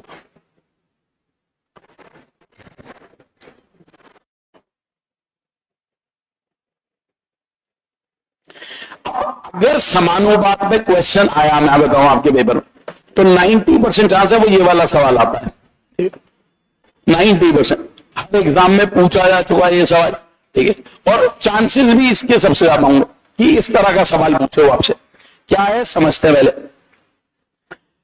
इस क्वेश्चन में वो क्या कह रहा है कि हीरे का मूल्य उसके भार के वर्ग के समानुपाती है। यानी कि जो भी हीरा है उसका जो प्राइस है वो उसके भार के वर्ग के समानुपाती। प्राइस किस पे डिपेंड कर रहा है? वेट के स्क्वायर, ठीक है। अब जैसे ये क्वेश्चन दे दिया, कोई कहे सर ये कहां पे होता है? रियल लाइफ में कभी ऐसा होगा कि हीरे का वेट भार के वर्ग पे डिपेंड करे? कभी नहीं होगा। अगर ऐसा होगा तो कोई अपना हीरा टूटने ही नहीं देगा, संभाल के रखेगा, क्योंकि टूट गया तो वैल्यू कम हो जाएगी। और लोग हर कोई अपने हीरो को जोड़ जोड़ के बेचेंगे, क्योंकि जोड़ने में अब सर ये कहां यूज होता? कहीं यूज नहीं होता। जब ऐसे हाइपोथेटिकल सिचुएशन दे दी उसने आपको, ये मान लो हीरे का मूल्य, और सबसे ज्यादा सवाल ये पूछता है जो कि कभी हो ही नहीं सकता रियल लाइफ में, ठीक है। अब कोई अगर सोचे इसकी यूसेज क्या है, कोई यूसेज ही नहीं है, ऐसा तो हो ही नहीं सकता, ठीक, क्योंकि हीरे की कीमत या तो मैं बोलूं भार पर डिपेंड करेगी या उसकी कुछ भी प्योरिटी, जैसे मान लो सोना, मान लो सोने की कीमत उसमें भार पे डिपेंड करेगी, प्योरिटी पे डिपेंड करेगी, भार के वर्ग पे नहीं डिपेंड कर सकती। ये सिर्फ एक हाइपोथेटिकल सिचुएशन देता है वो आपको कि मान लो हीरे का मूल्य भार के वर्ग पे डिपेंड कर रहा है। अब वो आगे क्वेश्चन में लिख रहा है यदि हीरा गलती से 4 हिस्सों में टूट गया और उन 4 हिस्सों का जो वजन है 1, 2, 3, 4 के अनुपात में, मान लो एक सेकेंड कि टूटने के बाद ये 1 ग्राम है, ये 2 ग्राम है, ये 3 ग्राम है, ये 4 ग्राम है, तो टूटने से पहले 10 ग्राम, ये 1 ग्राम है, ये 2 ग्राम है, ये 3 ग्राम है, ये 4 ग्राम, तो टूटने से पहले 10 ग्राम। तो ये समझना था अगर हीरे का वेट पहले 10 ग्राम था तो उससे क्वेश्चन में बोला कि उसका मूल्य उसके भार के वर्ग पे डिपेंड करता है। 10 का वर्ग क्या होता है? 100, यानी उसकी कीमत पहले 100 यूनिट थी, ठीक है। जब वो 4 हिस्सों में टूटा तो इस हिस्से की कीमत कितनी रहेगी? 1 का वर्ग, 1, 2 का वर्ग, 3 का वर्ग, 4 का वर्ग। तो अगर चारों हिस्सों की टोटल कीमत देखता तो कितनी, पहले कितनी थी, अब कितनी रह गई? घाटा हो गया। कितने का घाटा? वो क्वेश्चन उसने दिया कि उसे घाटा हो गया 1,40,000 का। तो 70 यूनिट की वैल्यू, वहां से आपने 1 यूनिट की वैल्यू निकाली जो कि आई 2,000। 1 यूनिट की वैल्यू 2,000 तो 100 यूनिट की वैल्यू 2 लाख, यानी कि हीरे का जो आरंभिक मूल्य था वो 2 लाख। ये क्वेश्चन सबसे ज्यादा पूछा जाता है प्रोपोर्शन, ठीक है। वैसे तो बहुत सारे क्वेश्चंस बनते हैं, बट ये सबसे बेसिक सवाल है और हमारा यूपीएससी में बेसिक ही पूछता है। मैं एक बार फिर रिपीट करूं, क्या था क्वेश्चन? क्वेश्चन है हीरे का मूल्य उसके भार के वर्ग के समानुपाती है। एक हीरा गलती से 4 हिस्सों में टूट रहा है और उन 4 हिस्सों के भार का जो अनुपात है वो 1, 2, 3, 4 है। इस पूरी प्रक्रिया में 1,40,000 रुपए का घाटा हो गया। तो कह रहे हीरे का आरंभिक मूल्य ज्ञात कीजिए, ठीक है। तो मैंने क्या बोला कि जो भी हीरा था मान लो 4 हिस्सों में टूट गया, वो 1, 2, 3, 4 बोला था मैंने, मान लिया 1 ग्राम, 2 ग्राम, 3 ग्राम, 4 ग्राम। तो टूटने से पहले 10, तो 10 का वर्ग 100, 1 का वर्ग 1, 2 का वर्ग 4, 3 का वर्ग 9, 4 का वर्ग, चारों को जोड़ा 30। तो 100 वाली चीज कितने की रहेगी? तो घाटा कितने का? 70 यूनिट की वैल्यू 1,40,000। सो 1 यूनिट की वैल्यू 2,000, 1 यूनिट की वैल्यू 2,000। अगर 1 यूनिट की वैल्यू 2,000 तो 100 यूनिट की वैल्यू 2 लाख, यानी कि हीरे का आरंभिक मूल्य 2 लाख। और मैं आपको फिर एक बात बोल रहा हूं, मेरे एक्सपीरियंस के अकॉर्डिंग जब जब सीसैट में सवाल आएंगे तो 80% सवाल कम से कम सिर्फ अनुपात के होंगे, ठीक है। 80 से ज्यादा हो सकते हैं, कम नहीं होंगे, ठीक है। और सब चीजों पे वो ज्यादा पूछेंगे, वो अनुपात पे पूछे, ठीक है, क्योंकि उसे बेसिक एप्टीट्यूड चेक करना है। वरना तो इसमें बहुत सारे अच्छे अच्छे क्वेश्चंस बनते हैं इस कॉन्सेप्ट पे, ठीक है। बट सीसैट के लिए मैं उनकी बात नहीं कर रहा, तो यहां पे आपको सिर्फ इतना पता हो काफी है।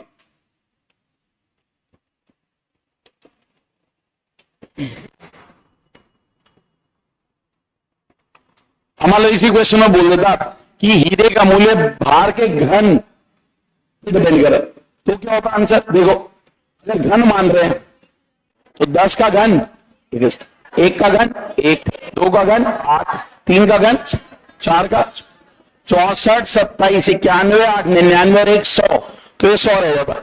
यानी कि 1000 वाली चीज कितने की रहेगी? 100। तो घाटा कितने का हो जाता? 900। तो वो 900 की वैल्यू होती जो भी है, और फिर आप 1000 की वैल्यू निकाल लेते। तो ऐसे वो कुछ नहीं दे सकता क्वेश्चन। देखो यूसेज क्या है, वो आपको ये समझाना चाहता है कि कई बारी क्या होता है रियल लाइफ में, हमें आदत पता है क्या है, हम बोलते हैं 2 चीजें 20 रुपए की आ रही है, तो 5 चीजें कितने की आएंगी?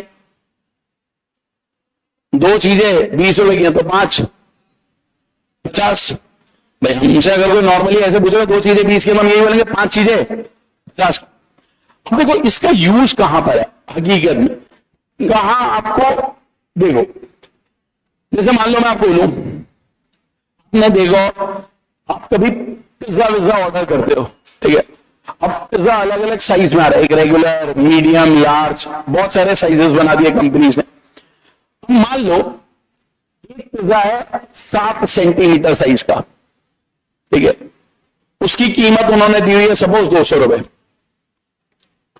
एक पिज्जा है 10 सेंटीमीटर साइज का, उसकी कीमत उन्होंने दी हुई है सपोज 300, चलो 350 कर देते, 350 रुपए।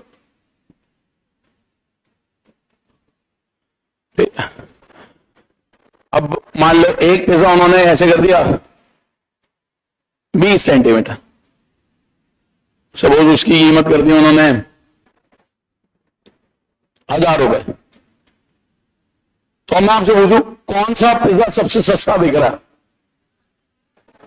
भाई मटेरियल तीनों में सेम यूज हो रहा है, ए बी सी, ठीक है। अब मान लो आप गए हो पिज्जा ऑर्डर करना, अब हो सकता है आप 7 सेंटीमीटर वाले काफी ऑर्डर करो, या आप 10 सेंटीमीटर वाले करो, या 20 सेंटीमीटर वाले करो, ठीक है। तो कौन सा पिज्जा कंपनी सस्ता बेच रही है? ए, बी, सी। ए इसलिए नहीं, ए होगा भी तो छोटा, फैमिली के मान लो 8-10 लोग चले गए खाना, ठीक है, अब क्या 7 सेंटीमीटर वाला मंगा के खा लोगे? ठीक है, वो तो ऑब्वियसली बात है रेट सस्ता, बट वो साइज भी बड़ा। पॉइंट ये कि कौन सा पिज्जा सबसे सस्ता दिख रहा है, देखो ए, बी या सी। अब समझते हैं, अब ये उनको समझ आता है जिनको ये पता है कि वो जो पिज्जा बेच रहे हैं वो सर्कल की शेप में होता है, और सर्कल का एरिया पाई आर स्क्वायर होता है, यानी कि वो आर स्क्वायर पे डिपेंड करता है। अब अगर उसका ये जो लिखा होता है ना पिज्जा का साइज, ये रेडियस लिखा होता है, अगर 7 सेंटीमीटर है, 7 का स्क्वायर क्या होता है, 10 का स्क्वायर क्या होता है, 20 का स्क्वायर क्या होता है, यानी कि वो आपको 49 यूनिट 200 रुपए में बेच रहा है, यानी कि लगभग एक सेकंड 50 मान लो, 50 यूनिट 200 की, यानी कि 1 यूनिट, और 100 यूनिट 350 की, यानी कि 1 यूनिट 3.5 रुपए की। यहां पे 1 यूनिट कितने की बिक रही है, यहां पे 1 यूनिट, और यहां 400 वाली 1000 की, यानी कि 1 यूनिट 2.5 रुपए की। सबसे सस्ता पिज्जा कौन सा है? बट ये लोगों को समझ नहीं आता, क्योंकि उनको कहां पता है रेडियस का स्क्वायर, उन्हें थोड़ा पता है। तो यानी कि पिज्जा खरीदने भी जाएंगे तो नहीं समझ पाएंगे, और जिसको मैथ्स आता है उसको पता होता है।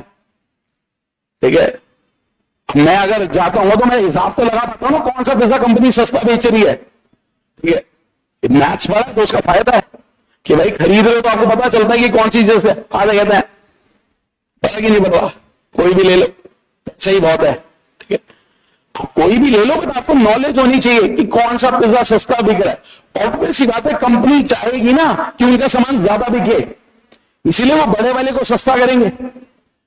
आप देखो, मैं आपको बताता हूं, आपने देखो जब आज से पहले आप कभी भी दुकानों पे सामान खरीदने जाते हो, तो खैर बहुत सारे ऐसे बन गए जो बिग बाजार या ये सब आउटलेट बन गए जहां पे आप जाके सामान खरीदो।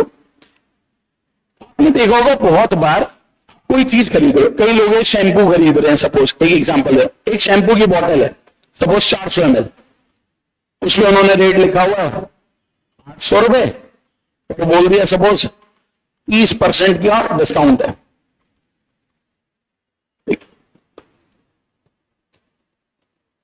और कहीं पे कुछ और है, सपोज दूसरी बोतल है, ठीक है, दूसरी बोतल है सपोज वो है 250 ml, उसमें सपोज रेट लिखा हुआ है 600 रुपए और 40% डिस्काउंट है। तो आपको ये समझ तो आना चाहिए कौन सी बोतल सस्ती है, same company same shampoo. But पता क्या होता था, बहुत सारे लोगों को ये पता नहीं होता था। तो होता क्या था, जब लोगों को पता ही नहीं है, वो तो पता क्या देखते हैं, एक चीज 5 रुपए की मिल रही है, एक 4 की मिल रही है, सस्ती है, ये देख ही नहीं 5 वाले में कितनी क्वांटिटी है, 4 वाले में कितनी है। इसीलिए तो क्या हुआ, वो आपकी इसी सोच से खेलते हैं। उन्हें पता है बहुत सारे लोग तो नंबर जानते ही नहीं। भाई एक बात सोचो, एक एग्जांपल देता हूं, सपोज बिस्कुट आता था सपोज लेगा, मान लो 5 रुपए का, ठीक है, 10 साल बाद ही वो बिस्कुट आ रहा मान लो 6 रुपए का। लोगों को लगता है 5 से 6 ही तो हुआ है, 20% ही बढ़ा। यहां मान लो पहले 10 बिस्कुट होते थे उसके अंदर, यहां बिस्कुट ही 4 आ रहे हैं, मतलब 5 से 6 ही तो है, ज्यादा थोड़ा बढ़ा है रेट। अब ये समझने वाले को समझना पड़ेगा। अब मान लो यही क्वेश्चन आपको दे दे यूपीएससी कि पार्ले वालों ने कितने % रेट बढ़ा दिया बिस्कुट का, तो कैसे कैलकुलेशन करनी पड़ेगी। पहले 5 रुपए में कितने बिस्कुट आते थे, तो एक बिस्कुट कितने का था, 2 रुपए का। देख रहे हो, ये हाल है हमारे बैच का। 5 रुपए में 10 बिस्कुट आते थे, एक कितने का, 2 रुपए का। दुकानदार को ऐसे ही तो ग्राहक चाहिए, वो अपने आप ही अमीर हो जाएगा। 5 रुपए में 10 बिस्कुट, तो एक बिस्कुट। मैं बताऊं ये 2 क्यों आया, क्योंकि आधे बच्चे पता क्या करते, हमेशा बड़े वाले को छोटे से भाग देते। जैसे मैंने एक बार एक क्लास में जाके पूछा, पेप्सी की बोतल 104 की है, तो एक कितने की, कह रहा 13 रुपए की। मैंने कहा 4 पेन 44 रुपए का, तो एक पेन कितने का हुआ, कह रहा 11 रुपए का। भाई 44 बटा 4। अब मैंने उसको बोला सपोज 40 पेंसिल 8 रुपए की है, तो एक कितने की, कह रहा 5 रुपए की। जबकि 40 पेंसिल 8 रुपए की है, तो एक पेंसिल 8 बटा 40 यानी कि 1 बटा 5। ये नहीं कि बड़े को छोड़, अब 10 बिस्कुट 5 रुपए के, तो एक बिस्कुट कितने का हुआ? यानी कि 5/10, 1/2 रुपए का। एक बिस्कुट कितने का? 6/4, 6/4 यानी कि, तो ये आ गया अनुपात। पहले जो चीज आधे रुपए की थी अब कितने की है? 3/, यानी कि एक से चीज कितने की हो गई है? यानी कि बढ़ कितनी गई है? 200% रेट बढ़ा दिया उन्होंने। और जो पब्लिक को सब दिखाया जा रहा 20%, अगले की कंपनी वाले आके तो यही बोलेंगे 5 से 6 का ही तो हुआ, 20% ही तो बढ़ा है। बाकी तो तुम्हें सोचना है। इसीलिए गवर्नमेंट ने कुछ ऐसे डायरेक्शन डाल दिए, उन्होंने कहा हमारे तो लोग अनपढ़ है, ठीक है, तो आप लिख के दो। अब आप देखना प्रोडक्ट पे लिखा हुआ आता है साथ साथ कि इतने पैसे पर ml पड़ रहा है। ये दुकानों, अब शैंपू में लिखा आ रहा है, तुम्हें पता ना हमारे तो लोग अनपढ़ है, उन्हें मैथ्स आता ही नहीं। तो अब कंडीशन डाल दी गई है कि भाई जाके अब देख लो, आप कोई भी चिप्स का पैकेट खरीदोगे उसमें लिखा हुआ इतने ग्राम पर रुपए, छोटा पैकेट बड़ा पैकेट, खुद देख लो। अब कई लोग वो भी नहीं देख पा रहे होंगे, तो फिर तो कुछ कर ही नहीं सकते। अब तो उन्होंने इतना आसान कर दिया, तुम्हें कोई कैलकुलेशन ही नहीं कर दी, पैकेट पे ही लिखा हुआ पीछे, ठीक है। बट कई लोगों को अभी भी नहीं समझ आता, ठीक है, वो ठीक है। तो बेवकूफ बनाने वाले तो बनाएंगे, वो नया तरीका ढूंढ लेंगे, ठीक है, वो तो तुम्हें समझना पड़ेगा। नेक्स्ट है इनवर्स प्रोपोर्शन। जो मैं आपको पिज्जा वाला बता रहा हूं, आपको ये सीखना पड़ेगा कि पिज्जा की कीमत उसके रेडियस के स्क्वायर पे डिपेंड करेगी, ठीक है, क्योंकि पिज्जा सर्कल की शेप में आ रहा है और सर्कल का एरिया होता है पाई आर, तो वो डिपेंड आर स्क्वायर पे कर रहा है। तो अगली बार पिज्जा खरीदो तो थोड़ा हिसाब लगा लेना, एटलीस्ट पता तो महंगा कौन सा बिक रहा है, सस्ता कौन सा बिक रहा है, मतलब बेसिक अंडरस्टैंडिंग होनी चाहिए, ठीक है।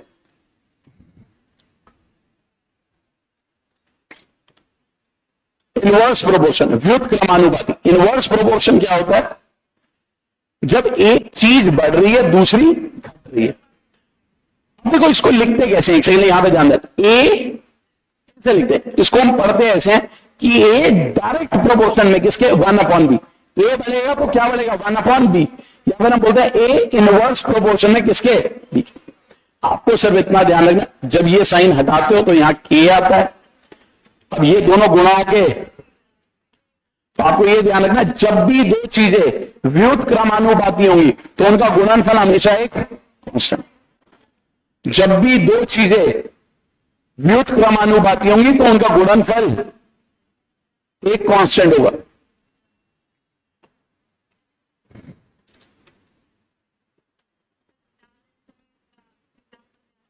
क्या कह रहे हो?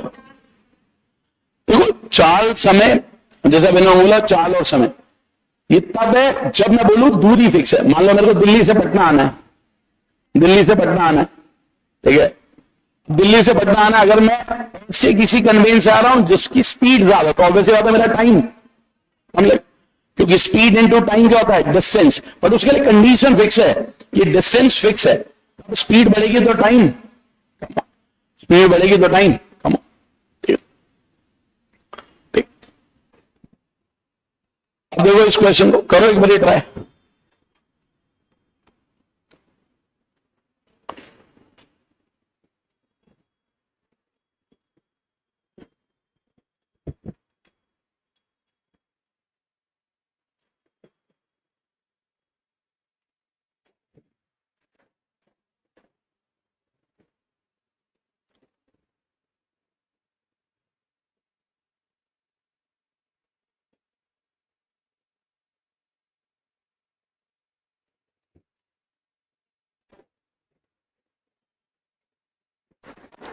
ए डायरेक्ट प्रोपोर्शन है 1/b² के, या फिर मैं बोलूं a इंटू बी स्क्वायर। बस अब आपको ये ध्यान रखना था, a इंटू b² क्या है?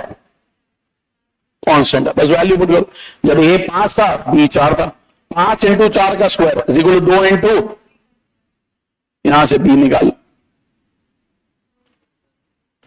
ये 5 इंटू 16 80, 80/2, b² 40 है, 40 होता है 2 इंटू 2 इंटू 2 इंटू, तो जब वर्गमूल लोगे, जब मैं ऐसे ही लिख देता हूं यहां पे, सो 2 2 का 1 2 बाहर आ जाएगा, आंसर बी की वैल्यू 2√10। एक लास्ट क्वेश्चन और इस पे।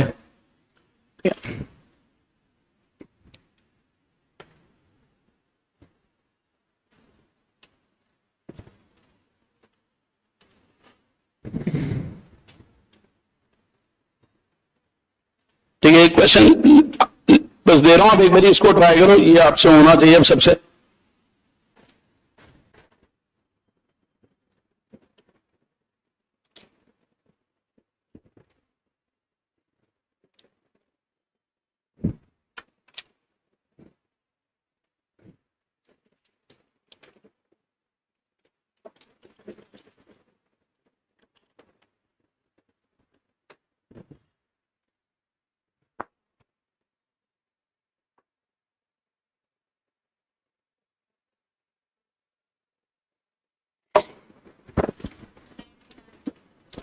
अब बोला गया एक्स और वाई स्क्वायर माइनस 1 एक दूसरे के व्युत क्रमानुपाती है।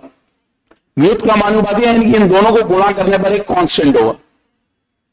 अब पहले एक्स की वैल्यू क्या थी 24, वाई की वैल्यू क्या थी 10।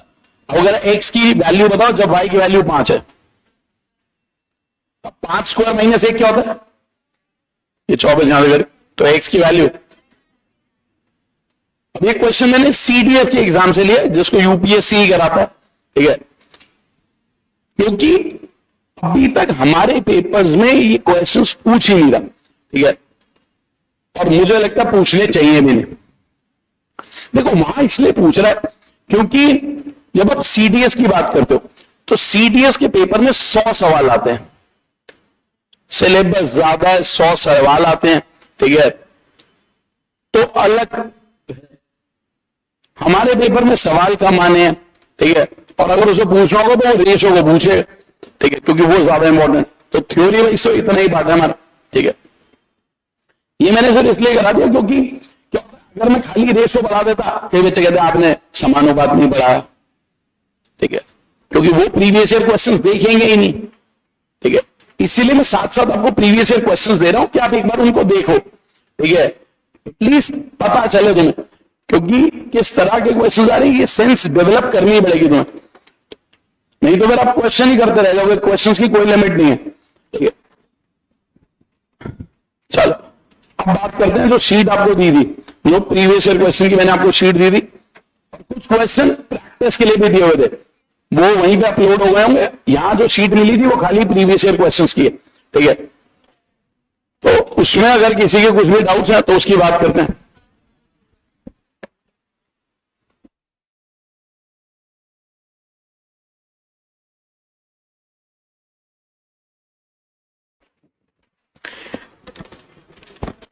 अब होना पता है क्या चाहिए, मान लो एक स्टूडेंट है, जैसे मैंने आपको रेशो बढ़ा दिया, आपने मान लो रेशो पढ़ लिया था ठीक ठाक, उसके बाद आपको ये सारे सवाल एक बार करके देखने चाहिए, चाहे आपसे हो चाहे ना हो, क्वेश्चन पढ़ो, हो सकता है क्वेश्चन पढ़ के क्वेश्चन समझना भी एक काम है, तुमसे चाहे सॉल्व नहीं हो रहा, बट एटलीस्ट तुम्हें ये तो समझ आ रहा है क्या रहा है वो।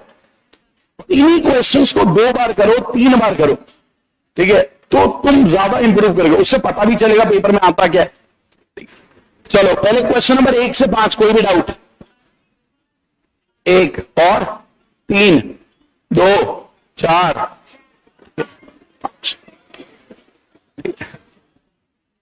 बहुत ही बढ़िया है।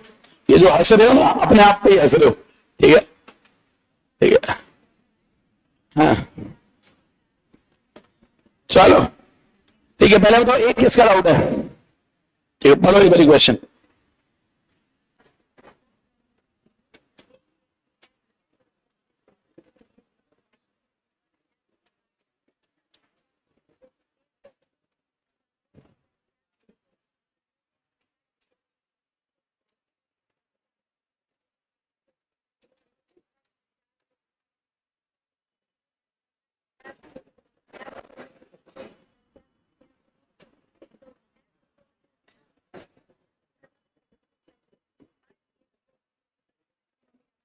ठीक है, देखो क्वेश्चन में बोला गया एक व्यक्ति एक्स कुछ कल में 6 बच्चों A B C D E F में बांटना चाहता। अब देखो कैसे वो पेपर में क्वेश्चन क्रिएट करा, आपने थ्योरी जो पढ़ ली, उसका कहना है आप जब पेपर में आ रहे हो आप कितने एक्टिव हो, वो बहुत इंपॉर्टेंट है। आपने जो बेसिक मैथ सीखा वो सीखा, उसके बाद कोई भी सिचुएशन है, जैसे उसने बोला कुछ कल में A B C D E F 6 बच्चों में बांटना चाहते हैं। यदि ए को मिली कलमों की संख्या बी को मिली संख्या का दुगनी है, सी को मिली कलमों की संख्या का 3 गुना है, डी को मिली संख्या का 4 गुना है, ई को मिली कलमों की संख्या का 5 गुना, एफ को मिली संख्या का 6 गुना, तो एक्स को न्यूनतम कितनी कलम खरीदनी चाहिए, पहले यहां तक समझते। सबसे पहले उसने क्या बोला, ए को जो पेन मिले है वो बी का दुगना है, सी का 3 गुना, डी का, ई का और एफ का 6 गुना। यानी कि जो भी मिल रहा होगा ए को, वो एफ का तो 6 गुना है, ई का 5 गुना है, डी का 4 गुना है, सी का 3 गुना और बी का। तो सबसे पहले आप ये सोचो ए को मिनिमम क्या मिले, कोई भी वैल्यू वो ऐसी होनी चाहिए जो 2 के भी पहाड़े की हो, 3 के भी पहाड़े की हो, 4 के भी पहाड़े की हो, 5 के भी पहाड़े की और 6 के भी पहाड़े। कौन सा नंबर? 7। देखो इसमें एक बेसिक चीज उसने यूज कर ली, लघुत्तम सम आप करते कि आपको इतनी कॉमन सेंस हो कि भाई अगर इसके पास जो कलमों की संख्या वो 2 के भी पहाड़े की है, 3 की भी है, 4 की भी है, 5 की भी है, 6 की भी है, 2 3 4 5 6 का एलसीएम कितना होता है? तो अगर इसके पास 7 है, अब जरा ध्यान दो, अगर इसके पास 7 है तो अगर इसके पास जो कलमों की संख्या इसका 2 गुना है तो इसके पास कितनी होगी? इसका 3 गुना था तो इसके पास कितनी? इसका 4 गुना था, इसका 5 गुना था तो इसके पास, इसका 6 गुना था तो इसके पास क्या गया? यानी कि ये तो था न्यूनतम संख्या, बट उसने यहां पर भी नहीं छोड़ा क्वेश्चन को, उसने आखिरी में एक पॉइंट और लिख दिया, तो एक्स को न्यूनतम कितनी कलम खरीदनी चाहिए कि हर एक को मिली कलमों की संख्या सम। सोचो किसी बच्चे ने यहां तक कर लिया होता, वो इनको जोड़ देता 60 30 90 110 125 137 147 ऑप्शन में है, जो कि गलत आंसर है, क्योंकि उसने कहा सबको मिली कलमों की संख्या सम संख्या होनी चाहिए। इसमें तो ये क्या आ रहा है? विषम। यानी कि आप सबको डबल कर दो, यानी कि ये 120, ये 60, ये 40, ये 30, ये 24 और ये, अब सारी बातें उसकी सही हो गई। ए को मिली संख्या बी का 2 गुना भी है, सी का 3 गुना भी है, डी का 4 गुना भी है, ई का 5 गुना भी है, एफ का 6 गुना भी है, सबको सम भी मिली है, तो न्यूनतम सबको जोड़ दो, कितना आ रहा है? 10।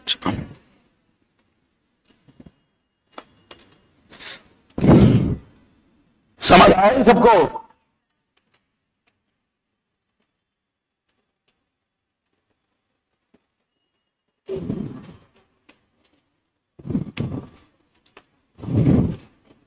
क्वेश्चन नंबर 2, क्वेश्चन नंबर 2 किसका डाउट है? 2।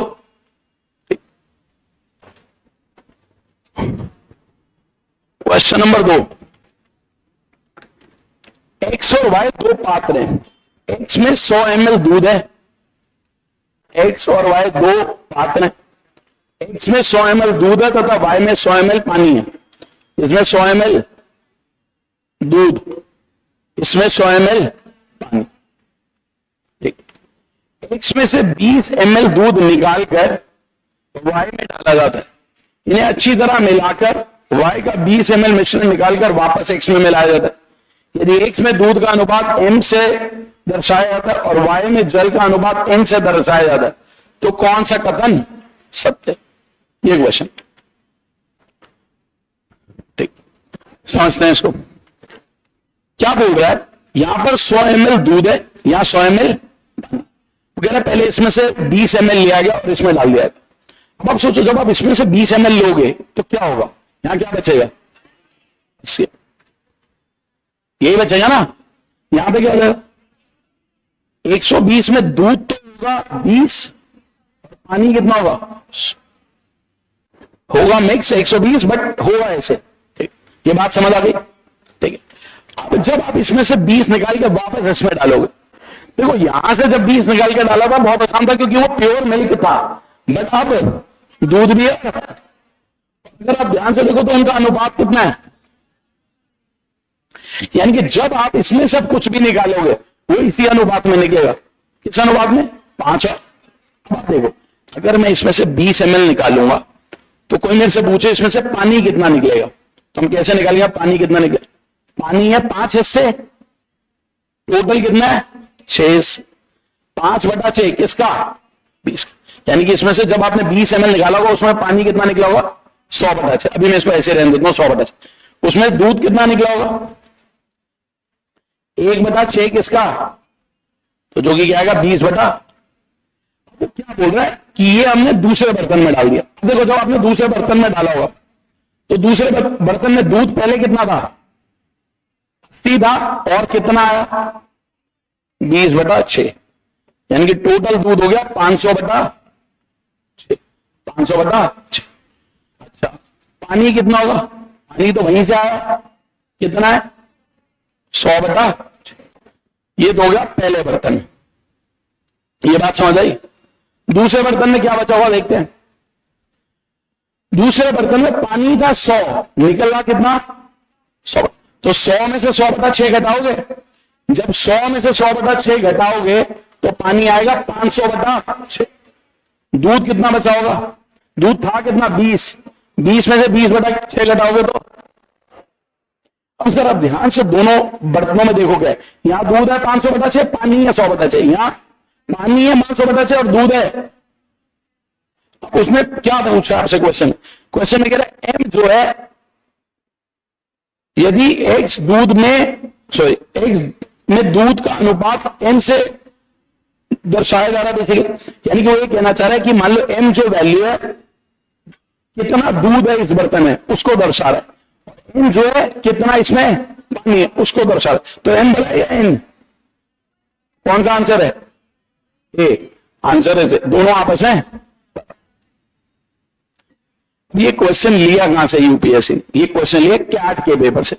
आज से कुछ 15-20 साल पहले कैट ने पूछा था, उसको यूपीएससी ने उठा लिया, ठीक है, और उसे पूछ लिया।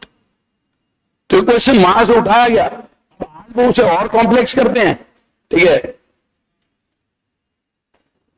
मान लो इसमें आपको कुछ नहीं पता था, एकदम बेसिक से जाओ, वैल्यूज देखी। मैं मानता हूं थोड़ा सॉल्व करने में टाइम लगेगा, बट ऐसा नहीं कि 2 मिनट में या 2.5 मिनट में नहीं करा जा सकता, इजीली करा जा सकता अगर थोड़ा स्लो भी होगा वो कैलकुलेशन, बट उसे पता होगी कैलकुलेट कर क्या रहे।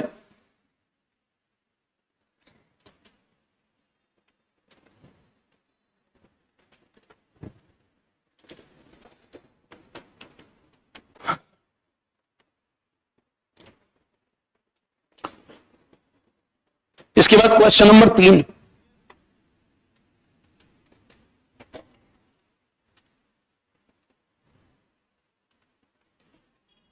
ठीक है, नोट वोट तो तुम बाद में चेक कर लेना, क्योंकि अभी नहीं समझ लो क्या क्वेश्चन है, क्योंकि बहुत तो यहां बैठे होंगे जिन्होंने क्वेश्चन भी नहीं पढ़े होंगे। उनका सिर्फ पता क्या काम है, क्लास में आना है, जो मैं यहां बोर्ड पे लिखता हूं कुछ कुछ लिख के चले जाते हैं, ठीक है, अगले दिन फिर आ जाते हैं और फिर वो कहते हैं सी शैट मुश्किल लग रहा है, बीच बीच में अपना फोन देखते हैं, ठीक है भाई, और बड़े खुश हो रहे होते हैं टीचर को पता नहीं चल रहा। कई बार टीचर को पता चल रहा होता है पर टीचर बोलता ही नहीं है, कहता है ना जो खत्म है वो किन किन को ठीक करेंगे, सबको नहीं कर सकते। जब कोई ठान ही चुका कि मुझे तो खत्म ही होना है, क्या कर लो। मान लो कोई पीछे बैठा हुआ, फोन देखा जा रहा है, बीच में फोन निकालता है, फोन देखता है, मैं एक बार बोलूंगा 2 बार बोलूंगा, पीछे जब आ जाएगी ही नहीं, ठीक है, और फिर वो भी मेरे को बोल रहे कि सर मैं तो आई इसलिए हूं, फिर मैं क्या करूं। ठीक, क्योंकि बहुत सारे लोग यही हैं कि कुछ नहीं करना, जब तक आप खुद टाइम नहीं स्पेंड करोगे सी सैट के लिए, खुद पढ़ोगे नहीं, वो तो मुश्किल लगेगा ही लगेगा। आप लाइफ में कोई भी चीज सीखोगे, आप उसमें टाइम नहीं स्पेंड करोगे तो टफ लगेगी लगेगी। क्वेश्चन नंबर 3, एक बालक गेंद से खेल रहा है, तो गेंद को 1.5 मीटर की ऊंचाई से गिराता है। प्रत्येक बार जब भी गेंद जमीन से टकराती है तो वह पूर्ववर्ती ऊंचाई की 4/5 ऊंचाई तक उछाल लेती है। यदि पूर्ववर्ती ऊंचाई 50 सेंटीमीटर से कम है तो गेंद नहीं उछलती। तो गेंद की उछाल रुकने से पूर्व गेंद कितनी बार जमीन से टकराती। देखो अगर आपको क्वेश्चन समझ आ गया क्या कह रहा है, तो ये क्वेश्चन आपका पेपर में होना चाहिए। थोड़ी कैलकुलेशन हो सकती है, आप 1-1.5 मिनट ले लोगे, थोड़ा स्लो हो तो कैलकुलेशन में 2 मिनट ले लोगे, बट क्वेश्चन होना चाहिए। क्या कह रहा है समझो, कह रहा है कोई बॉल है आपके पास, आप 1.5 मीटर हाइट से फेंक रहे हो, मान लो ये 1.5 मीटर हाइट से फेंकी तो 1.5 मीटर होता है 150 सेंटीमीटर। अगर ग्राउंड में टच हुई फिर वो उछलती है, कितना उछल रही है? 4/5। जो भी उसकी हाइट है उसका 4/5 उछलती है। फिर वो कह रहा है जब हाइट 50 सेंटीमीटर से कम हो जाती है तो वो बॉल नहीं उछलती। तो कह रहा है कितनी बार टोटल वो उछली, गेंद की उछाल रुकने से पूर्व गेंद कितनी बार जमीन से टकराई। अब देखो एक सेकंड में समझते हैं, मैं आपको यहां तक करके दिखाता हूं। मान लो यहां से गेंद फेंकी, कितनी हाइट से? 150, ये जमीन पे टकरा गई, पहली बार टकरा गई। तो पहली बार आपने बॉल फेंकी, जमीन पे टकरा गई, कितनी हाइट से गई थी? 150। अब ये दोबारा उछली होगी, कितनी हाइट तक गई होगी? 150 का 4/5। 4/5 होता है 80%। तो या तो आप 80% निकाल लो, 4/5। 150 का 80% 120, ठीक है। 120 पे ऊपर गई होगी, फिर जमीन पे आके फिर ऊपर गई होगी। 120 का 80% जो कि क्या होता है? 96, फिर जमीन पे टकराई होगी। 96 का 80%, अब 96 का 80%, 96 का 10% है 9.6, 20% है 19.2। तो इसमें से 19.2 कम करना है, 19.2 कम करा तो कितना है? 76.8। तो एक बार और टच करिए। सो कितनी बार ग्राउंड पे टच कर चुकी है? 4 बार। ग्राउंड पे टच करिए, फिर राउंड करिए। 76.8 का 80%। अब देखो मान लो किसी को मुश्किल लग रहा है, एक सेकेंड ले, इस नंबर का 10% है 7.68, 20% होगा उसका डबल। अब क्योंकि पेपर सेटर में आपको ऑप्शंस क्लोज देता है, ठीक है, ऑप्शंस क्लोज देता है। तो अगर आप चाहते हो कि मैं 100% सही करूं तो कैलकुलेशन कर लो, नहीं तो आप रफ आइडिया भी लगा सकते हो, रफ आइडिया भी लगा सकते। देखो एक सेकंड के लिए मैं 76.8 मुझे मुश्किल लगता है, 77 मान लेता हूं। अगर ये 77 होता तो 77 का 20% होता 15.4, तो 77 में 15.4 कम होता, यानी कि 15 भी कम कर लेता हूं, लगभग 62, ठीक है। तो जो भी आ रहा होगा, कितना आ रहा है, किसी कर रहा है सॉल्व? 61.24 और मैं 62 ले रहा था, ठीक है। अब जब आप इसका अगली बार कम करोगे तो 50 से, तो अब वो टच नहीं करेगा ग्राउंड में। तो कह रहे कितनी बार टकराई? 1 2 3 4 5 बार।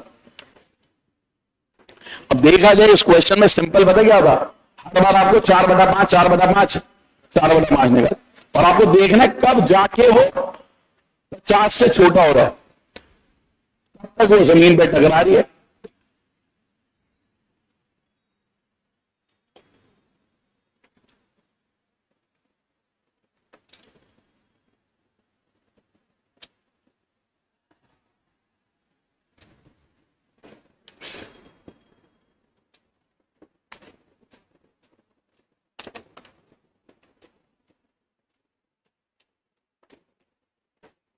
इसके बाद 4 5 में कोई डाउट है? 4 तो 4 भी देख लेते हैं, कोई बात नहीं। क्वेश्चन नंबर 4, ये हमारे पहले भी एक शीट में आ चुका है क्वेश्चन, ठीक है। 3 बिंदु पी क्यू आर एक सरल रेखा पर इस प्रकार स्थित है कि पी क्यू और क्यू आर का अनुपात 3:5 है। एक लाइन पर 3 पॉइंट्स है पी क्यू आर, वो कैसे हैं हमें नहीं पता, बट इस लाइन पे ऑर्डर नहीं पता, ठीक। बस ये बोला गया पी क्यू और क्यू आर की रेशो क्या है? 3:5। देखो जब 3 पॉइंट एक लाइन पे, वो कैसे कैसे हो सकते हैं? हो सकता है पी यहां पर हो, क्यू यहां पर हो सकता है पी यहां पर हो, आर यहां पर हो, क्यू, और क्या हो सकता है? देखो वैसे तो आपने परमुटेशन कॉम्बिनेशन में पढ़ा था, 3 चीजों को अरेंज करने के टोटल 3 फैक्टोरियल तरीके होते। 3 फैक्टोरियल होते क्या है? 6 तरीके। अब देखो 6 तरीके वैसे तो ये थे, P Q R, P R Q, Q P R, Q R P, R P Q, R Q P. But यहां पर क्या है, जो ये तरीका पी क्यू आर है, और अगर आप बोलो आर क्यू पी, ये दोनों सेम है। क्योंकि जब आप बोल रहे हो पी क्यू आर, इसका मतलब है पहला पॉइंट पी, बीच में क्यू और आर आखिरी में, और जब आप आर क्यू पी पढ़ो तब भी तो सेम है, बस वो उस डायरेक्शन से देखा जा रहा हो। तो ये दोनों की जगह एक ही लिखना चाहिए आपको, पी क्यू आर। और जो दूसरा पॉइंट है पी आर क्यू, अब आप पी आर क्यू बोलो या क्यू आर पी, दोनों सेम है। तीसरा वन मान लो कोई, या तो ये वाला ले लो या ये ले लो, क्योंकि ये दोनों सेम है। क्यू पी आर बोलो या आर पी क्यू, उल्टे ऑर्डर में। तो तीसरा हो सकता है क्यू पी आर, ठीक, ये हो सकता है। यानी कि 3 केस बन सकते हैं, ठीक है। कह रहा है पी क्यू और क्यू आर की रेशो क्या है, 3:5। यानी कि अगर पी क्यू 3 सेंटीमीटर है तो क्यू आर कितना है, देखते हैं एक सेकंड। अगर पी क्यू 3 है तो क्यू आर 5 हो सकता है, बिल्कुल सही हो सकता है भाई। ये 3 सेंटीमीटर और 5 सेंटीमीटर पॉसिबल है। पी क्यू 3 है, क्यू आर 5 है, हो सकता है। पी क्यू 3 यानी कि अगर पूरा 3 है पर ये 5 है तो ये पॉसिबल है। पी क्यू 3 है, पूरा 5 है, हो सकता है, तब ये 2 हो जाएगा। यानी कि ये 2 केस पॉसिबल है। तो क्वेश्चन में यही पूछ रहा है कितने केस पॉसिबल है, यानी कि पी क्यू और पी आर की कितनी वैल्यूज पॉसिबल है। पी क्यू और पी आर की कितनी वैल्यूज पॉसिबल। तो पहले वाले केस में देखो पी क्यू और पी आर की वैल्यू हो जाएगी 3:8।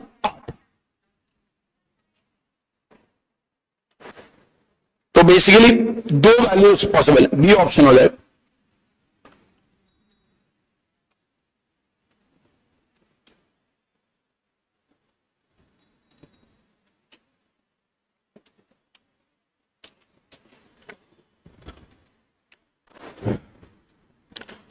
अब आते हैं क्वेश्चन नंबर 5 पे एक बार। देखो जैसे क्वेश्चन नंबर 5 है, चाहो तो बिना फॉर्मूले के भी इसे कर सकते हो, ठीक है। मैं एक कुछ पॉइंट आपको समझा देता हूं, जिससे इस तरह का अगर कल को मुश्किल सवाल भी आता है तो आप आंसर लिख पाओ।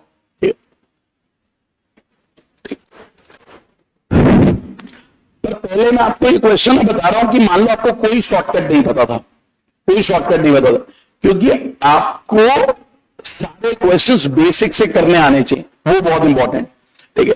जैसे क्वेश्चन नंबर 5 देखो क्या कह रहा है, किसका डाउट है 5, ठीक है। आप अब देखो क्वेश्चन बोल रहा हूं, मेरे को बताना क्या क्या डाटा में क्या वैल्यू करनी। कह रहा है एक बोतल में द्रव ए की मात्रा 20 लीटर। मान लो ये बॉटल है, फर्स्ट बॉटल, एक सेकंड बॉटल, इसमें कह रहा है ए जो है कितना है 20 लीटर है, ठीक है। अब कह रहे हैं इसमें से द्रव ए की 4 लीटर मात्रा बाहर निकाल दी जाती है और द्रव बी की उतनी मात्रा वापस डाल दी जाती है, ठीक है। यानी कि हमारे पास एक कंटेनर है जिसमें ए कितना है 20 लीटर। कह रहे हैं इसमें से आपने 4 लीटर निकाला, जब 20 लीटर का 4 निकालूंगा तो कितना रह जाएगा 16, और 4 लीटर वापस क्या डाल दिया, बी डाल दिया, यानी कि 20 तो हो जाएगा। बट उस 20 में कौन कितना होगा ये ध्यान रखना, ए तो 16 होगा और बी कितना होगा। ये बात समझ आ गई सबको। भाई आपके पास एक सॉल्यूशन था जिसमें पूरा ए था, कितना था 20 लीटर। अब उसने कहा आपने 4 निकाला, जब 4 निकाल लिया तो कितना रह गया 16 ए रह गया। फिर आपने 4 क्या डाल दिया बी, तो वो बी आ गया 4, ठीक है। अब वो कह रहे फिर आपने 4 निकाला, बट इस बार जब तुम 4 निकालोगे तो ए और बी दोनों निकलेंगे, तो और किस अनुपात में निकलेंगे 4:1। अच्छा देखो अगर मुझे पता लगाना ए कितना निकलेगा तो मैं कैसे निकालूंगा, क्योंकि 16 और 4 का अनुपात जो है वो 4 और 1 है, यानी कि किस अनुपात में निकलेंगे, यानी कि ए कितना निकलेगा 4 इससे, कितने में से इसका 4 लीटर का, 4/5 4 लीटर का, ये सॉल्व करोगे तो आएगा। और बी कितना निकलेगा, आपको टोटल आप 4 लीटर निकाल रहे हो, 3.2 ये निकला तो वो 0.8 ही निकला होगा। चाहो तो करके देख लो, 1/5 किसका, जब आपने 4 लीटर निकाला ये 3.2 निकल गया, जब ये 3.2 निकल गया तो कितना रह गया होगा 3.2 कम करना है, यानी कि 12.8, और बी कितना रह गया होगा 4 में से 0.8 निकल गया 3.2। अब इसके बाद उसने क्या बोला, फिर 4 लीटर बी मिला दिया तो बी 4 बढ़ गया, तो बी कितना हो गया होगा 7 पॉइंट। अगर इन दोनों का अनुपात याद करें 12.8 और 7.2 का अनुपात, पॉइंट हटाओ। अगर आप इसे कैंसिल करते हो 4 के टेबल में ये 32, 4 के टेबल में ये 18, और 2 के टेबल में ये 16, 2 के टेबल में, आंसर क्या गया 16। तो आपने देखा क्वेश्चन नंबर 5 में भी ऐसा कुछ लॉजिक यूज हुआ और क्वेश्चन नंबर 2 में भी कहीं ना कहीं ऐसा लॉजिक यूज। यानी कि वो ये चाहता है कि तुम्हें ये बात जरूर समझ आए कि जब एक सॉल्यूशन से दूसरा निकला, स्टार्टिंग में पूरा एक कंपोनेंट था तो वही निकलता है, जब 2 कंपोनेंट हो जाते हैं तो वो उसी रेशो में निकलेंगे। तो ज्यादा ये वाली कैलकुलेशन तुम्हें करनी आनी चाहिए, ठीक है। तो आंसर आ गया 16 में। पर मैं इसका कुछ एक शॉर्टकट भी बताता हूं। क्या 7.2 कैसे है? 3.2 बच गया था बी, उसने कहा 4 लीटर बी ऐड कर। 3.2 में 4 लीटर ऐड करोगे तो कितना हो जाएगा? 7.2। देखो अब मैं एक चीज आपको समझाने की कोशिश करता हूं कि इस तरह के क्वेश्चंस को कैसे करना है। अगर इस पे वो थोड़ा मुश्किल भी है, अभी तो 2 बार ही करा था, इतनी कैलकुलेशन हो गई, जल्दी से 4 बार कर देता तो सॉल्व करने में टाइम लग जाता। तो उसको कैसे करते हैं समझते हैं, कुछ नोट वोट मत करना, अभी समझना। एक्चुअली ना ये एक पूरा कॉन्सेप्ट है, रिमूवल एंड रिप्लेसमेंट कॉन्सेप्ट, जो मिक्सचर का होता है, ठीक है। रिमूवल एंड रिप्लेसमेंट कॉन्सेप्ट, जिसको अगर देखा जाए मैं पूरा आपके बैच में पढ़ाऊं तो 2-2.5 घंटे चाहिए पूरा रिमूवल रिप्लेसमेंट समझाने के। बट अभी मैं आपको शॉर्ट में सिर्फ एक पॉइंट बता रहा हूं कि कैसे इस सवालों को करोगे। रिमूवल एंड रिप्लेसमेंट कॉन्सेप्ट ये कहता है कि मान लो हमारे पास कोई भी सॉल्यूशन है, कोई भी सॉल्यूशन, वो हमेशा ये बोलेगा इसमें से कुछ निकाला गया, इसमें से कुछ निकाला गया। मान लो मैं कहता हूं मेरे पास एक सॉल्यूशन है जिसमें दूध भी है और पानी है, हो सकता है खाली दूध हो यानी कि प्योर मिल्क हो सकता है पानी मिला भी हो, ठीक है। तो वो बोलेगा कि आपके पास कोई सॉल्यूशन है, चलो मैं मान लेता हूं अभी प्योर मिल्क है, वैसे पानी भी मिला हुआ हो सकता है, ठीक है, पर मान लेते हैं मिल्क है।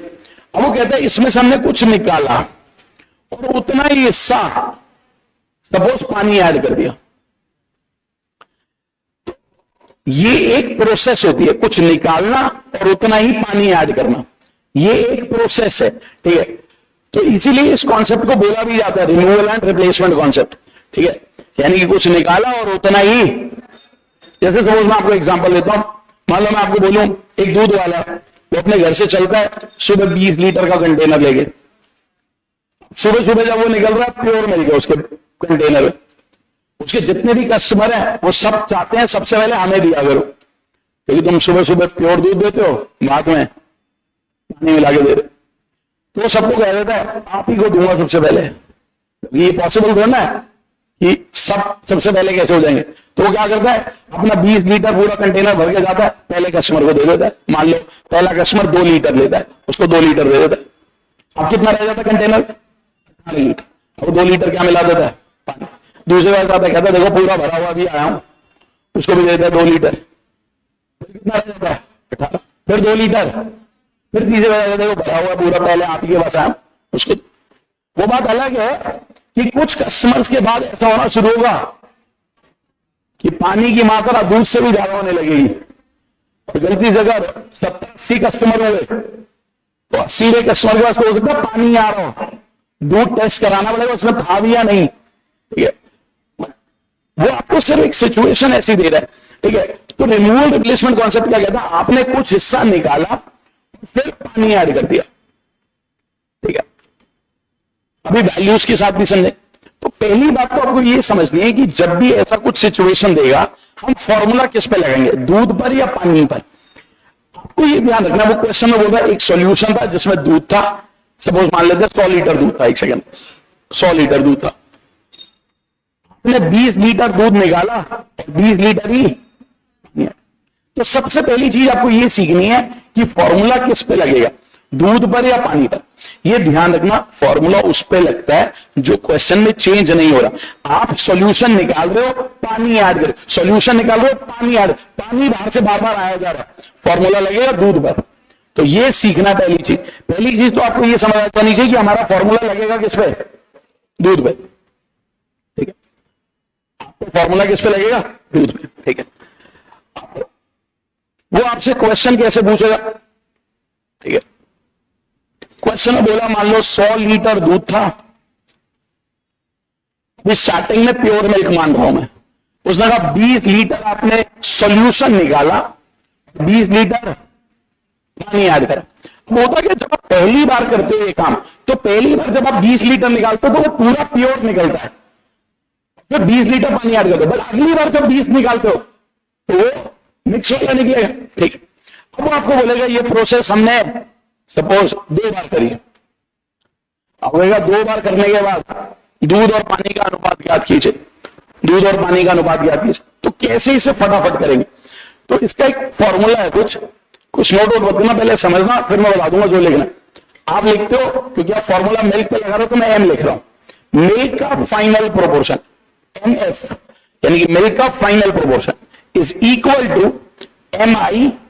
अभी मैं एक का मतलब समझाऊंगा क्या, मिल्क का इनिशियल प्रोपोर्शन ब्रैकेट में कुछ volume before adding upon volume after adding की पावर n।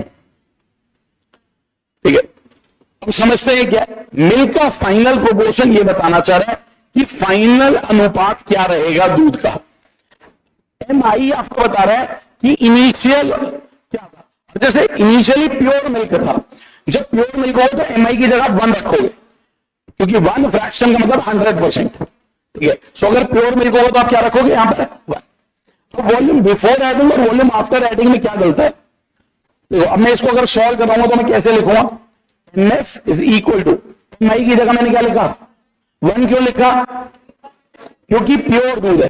अगर मान लो ऐसा होता दूध 3 हिस्से पानी 2 हिस्से तो 3/5, क्योंकि मिल्क अगर 3 यूनिट होता और पानी 2 होता, पहले से मिलावट चल रही होती तो 3/5।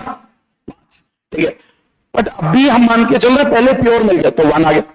यहां ब्रैकेट में क्या आएगा भाई, 100 लीटर दूध था, आपने निकाला कितना 20, तो कितना रह गया होगा 80। फिर आप क्या ऐड कर रहे थे 20 लीटर, तो कह रहा है ऐड करने से पहले कितनी वॉल्यूम थी 100 था, 100 में से आपने 20 निकाल लिया था, यानी कि ऐड करने से पहले कितनी थी 80, और ऐड करने के बाद वापस कितनी हो गई 100। कितनी बार कराएगा 80 और 100 की रेशियो 4/5 का वर्ग 16/25, यानी कि ये बता रहा है फाइनली अगर दूध 16 है टोटल 25 है तो पानी कितना होगा? आंसर क्या आएगा 16:9। 16:9। एक सेकंड में भी रुकते हैं, अपना क्वेश्चन पढ़ो वापस। क्वेश्चन नंबर 5, क्वेश्चन नंबर 5 को अब दोबारा पढ़ते हैं। बोला गया 20 लीटर मात्रा थी एक ही, उसमें से आपने क्या निकाला 4 लीटर, और वापस क्या ऐड करा 4 लीटर दी, फिर 4 लीटर सॉल्यूशन निकाला, फिर क्या ऐड करा 4 लीटर। कितनी बार करेगी ये प्रोसेस? फॉर्मूला किस पे लगेगा? मिल्क नहीं, यहां तो ए और बी है ना, ए पे, तो ए का final proportion is equal to A का इनिशियल प्रोपोर्शन जो कि 1 है, वॉल्यूम बिफोर एडिंग 20 था, 20 में से 4 निकाल लिया, बिफोर एडिंग 16, आफ्टर एडिंग कितनी बार कराए काम 16 और 20 की रेशो 16:2, यानी कि अगर ए 16 था तो बी कितना होगा? अब आप देखो ये कितना आसान होगा। अब यही मैं अगर एसएससी वाले बच्चों को पढ़ा रहा था तो मैं उनको ये पढ़ाता, उनको मैं इस पे 20-22 सवाल कराता हूं। जब 20-22 सवाल वो कर लेते हैं वो कहते हैं तो सवाल ही इतना आसान था। ठीक है, क्योंकि जो 20-22 सवाल कर लेगा और वो भी कंडीशन टफ होती जाएगी, तो पहली कंडीशन है सबसे बेसिक। ठीक है, उनको तो वो सारे सवाल कराए जाते हैं कि मान लो एक बच्चे ने अपने फादर की बोतल से दारू चुराई, तो फिर अपनी वाली दारू मिला दी, क्योंकि वो इसलिए मिला रहा कि कल को पापा की बोतल कम हो गई तो पकड़ लेंगे, तो वो मिला रहा है, पर पापा की बोतल में ज्यादा एल्कोहल की परसेंटेज है, उसकी बोतल में 2-3 बार ऐसा काम कर रहा है। ठीक है, तो ऐसे बहुत सारी सिचुएशंस बनती है। 20-22 क्वेश्चंस कराया जाता है, वो भी एसएससी वालों को। कैट तो कैट वालों को क्या होता है 6 या 7 सवाल कराए जाएंगे, बट कैसे होता है, क्योंकि जो 20-22 एसएससी वालों को कराएगा वो कैट वालों के लिए पहले 2-3 सवाल बनेंगे और फिर 3 और कराए जाएंगे, उन्हें 6। उनको ये नहीं कि 20-22 सवाल कराएंगे, उनको 6 ही कराते हैं।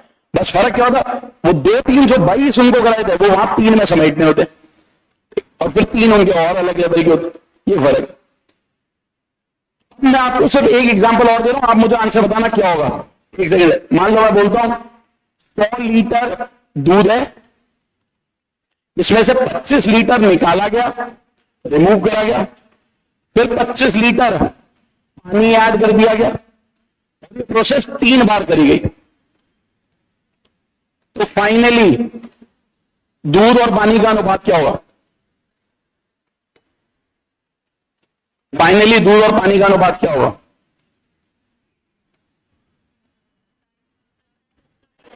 सो हम क्या लिखेंगे? मिल्क का final proportion is equal to initial proportion जो कि 1 into volume before adding 75 after adding 100 की पावर, तो यह आ गया 27/64। यानी कि मिल्क अगर 27 है तो बचा हुआ पानी होगा 27 है। अब इसमें ना बहुत सिचुएशन बनती है, शुरू में प्योर मिल्क ही नहीं होगा, उसमें भी मिलावट होगी। क्वेश्चन ऐसा भी बन सकता है, पहले आपने 20 निकाला फिर 20 ऐड करा, 15 निकाला 15 ऐड करा, ऐसा भी हो सकता है निकाला 20 25 ऐड करा, निकाला 30 ऐड 35 करा, तो वो कॉम्प्लेक्सिटी बढ़ती जाएगी। ठीक है, बट अभी के लिए ये 2 क्वेश्चन मैंने आपको बता दिए, शॉर्टकट में बता दिया। ठीक है, 6 से 10 कोई डाउट? 7।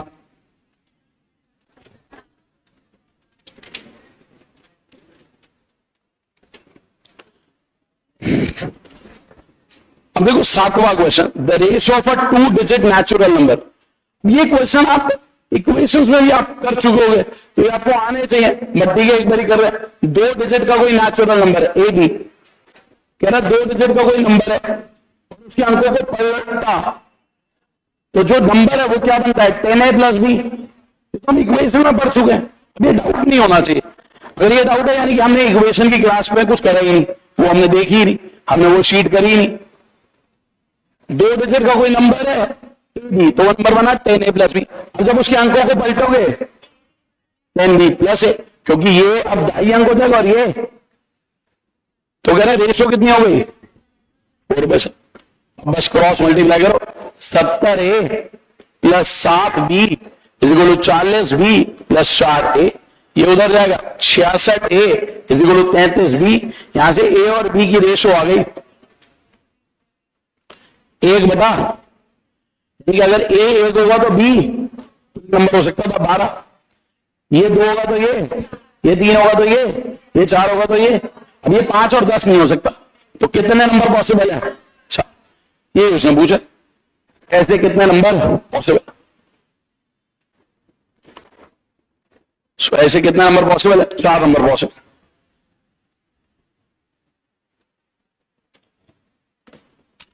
और कोई डाउट है 10 तक? और हो गए सारे? 9 और हो गए? मतलब मैं तुमसे पूछ सकता हूं 8 10 दोनों बता दोगे ना? चलो 8वां बताओ, अब तुम कैसे करेंगे? पढ़ो 8वां।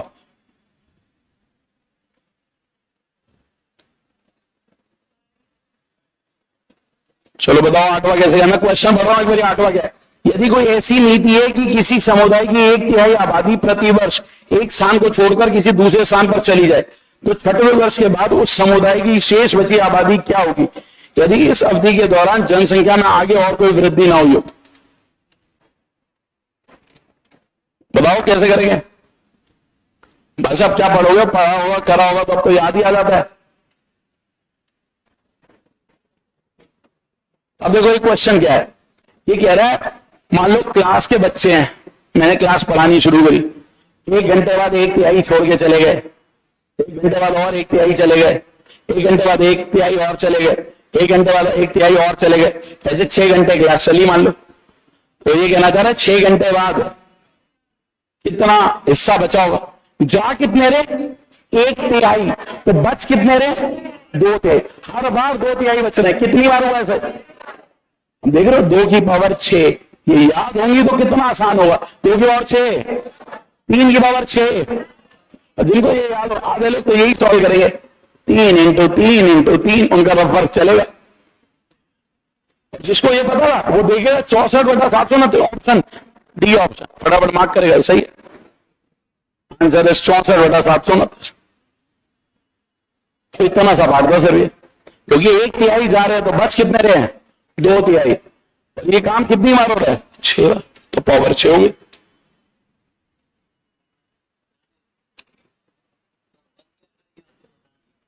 ठीक है, कोई नहीं, बन गया, अच्छा है, बस मुझे मत बनाना, ठीक है, मेरा ये कहना होता है, मुझे मत बनाओ, क्वेश्चन बनाओ, ठीक है, ठीक है, तो कोई कह रहा है क्या बनाना, ठीक है, अलग से मिलो, डिटेल में समझाऊंगा, ठीक है, क्योंकि कहीं उसमें भी डाउट ना रह जाए, ठीक। देखो, अगले क्वेश्चन से पहले मैं आपसे एक क्वेश्चन पूछता हूं, जरा ध्यान से सुनना। मान लो मैं आपको बोलूं, आपकी क्लास में एक हिस्सा ये है जो लोग इधर बैठे हैं, और एक हिस्सा ये है, ठीक है, मान लेते हैं इधर जितने बच्चे बैठे हैं उतने ही इधर बैठे, ठीक है। क्वेश्चन किसका डाउट था? नोवा, ठीक है, आपका डाउट था, ठीक। तो मान लो मैंने क्या बोला, एक हिस्सा इधर बैठा, एक हिस्सा इधर बैठे। इधर जो लोग बैठे उसमें 50% लड़कियां और 50% लड़कियां, बट इधर जो बैठे हैं उसमें 100 के 100% लड़कियां हैं, ठीक है।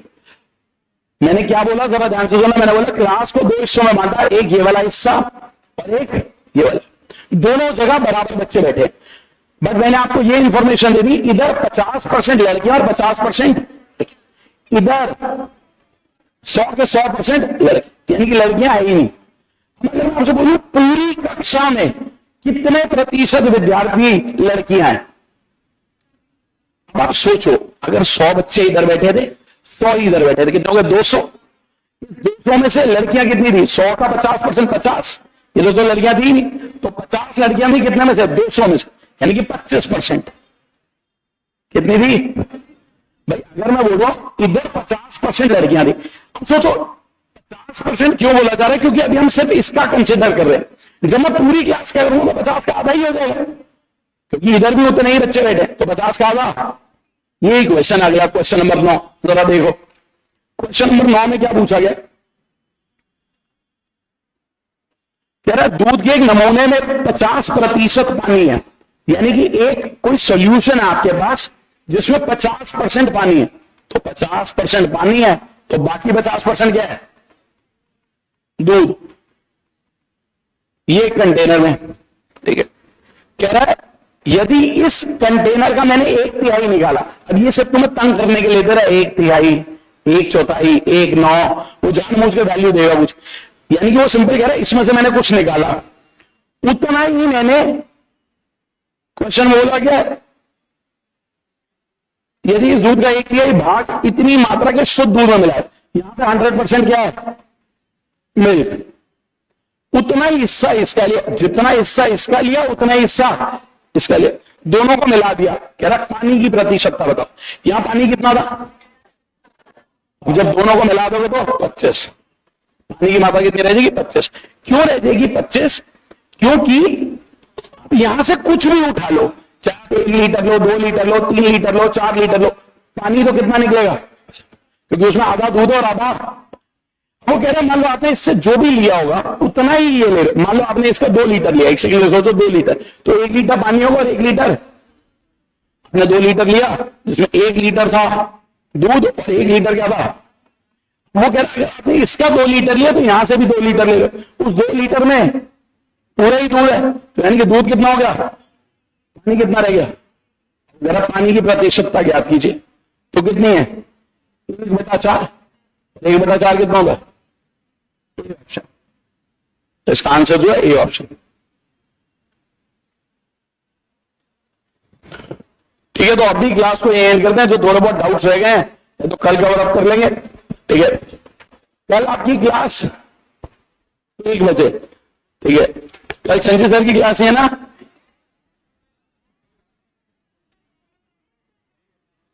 नहीं है ना उनकी क्लास? कल सर की क्लास नहीं है, अच्छा नहीं है तुम्हारी, कल सर तुम्हारी एक ही क्लास है, ठीक है, मैथ्स की, ठीक है, थोड़ी बड़ी हो सकती है क्योंकि टॉपिक हम खत्म करेंगे, ठीक है। सो 2.5 से 3 घंटे हो सकती है, 3 घंटे तक अपर लिमिट, उससे ज्यादा नहीं पढ़ाऊंगा, ठीक है, बट इतनी क्लास होगी और डाउट होंगे तो डाउट देख लेंगे, ठीक है। तो कल आपकी क्लास 1 बजे होगी। और एक इन्फॉर्मेशन मेरे को लास्ट टाइम बोली गई थी, मैं भूल गया था क्योंकि वो लाइट वाइट चली गई थी ध्यान, तो उन्होंने बोला था कि आप अपनी मेंस की कॉपी अब सबमिट कर देना, वो चेक हो जाएंगी, शायद बीच में चेक नहीं हो रही थी बीपीएससी के चक्कर, ठीक है, तो वो चेक हो जाएंगी, ठीक है। कल आपकी क्लास 1 बजे, कल हम नया टॉपिक शुरू करेंगे, या तो औसत या समय और कार्य, इन्हीं में से कोई शुरू करें, ठीक है। सो अभी आज के लिए सिर्फ इतना। This is all for today, thank you.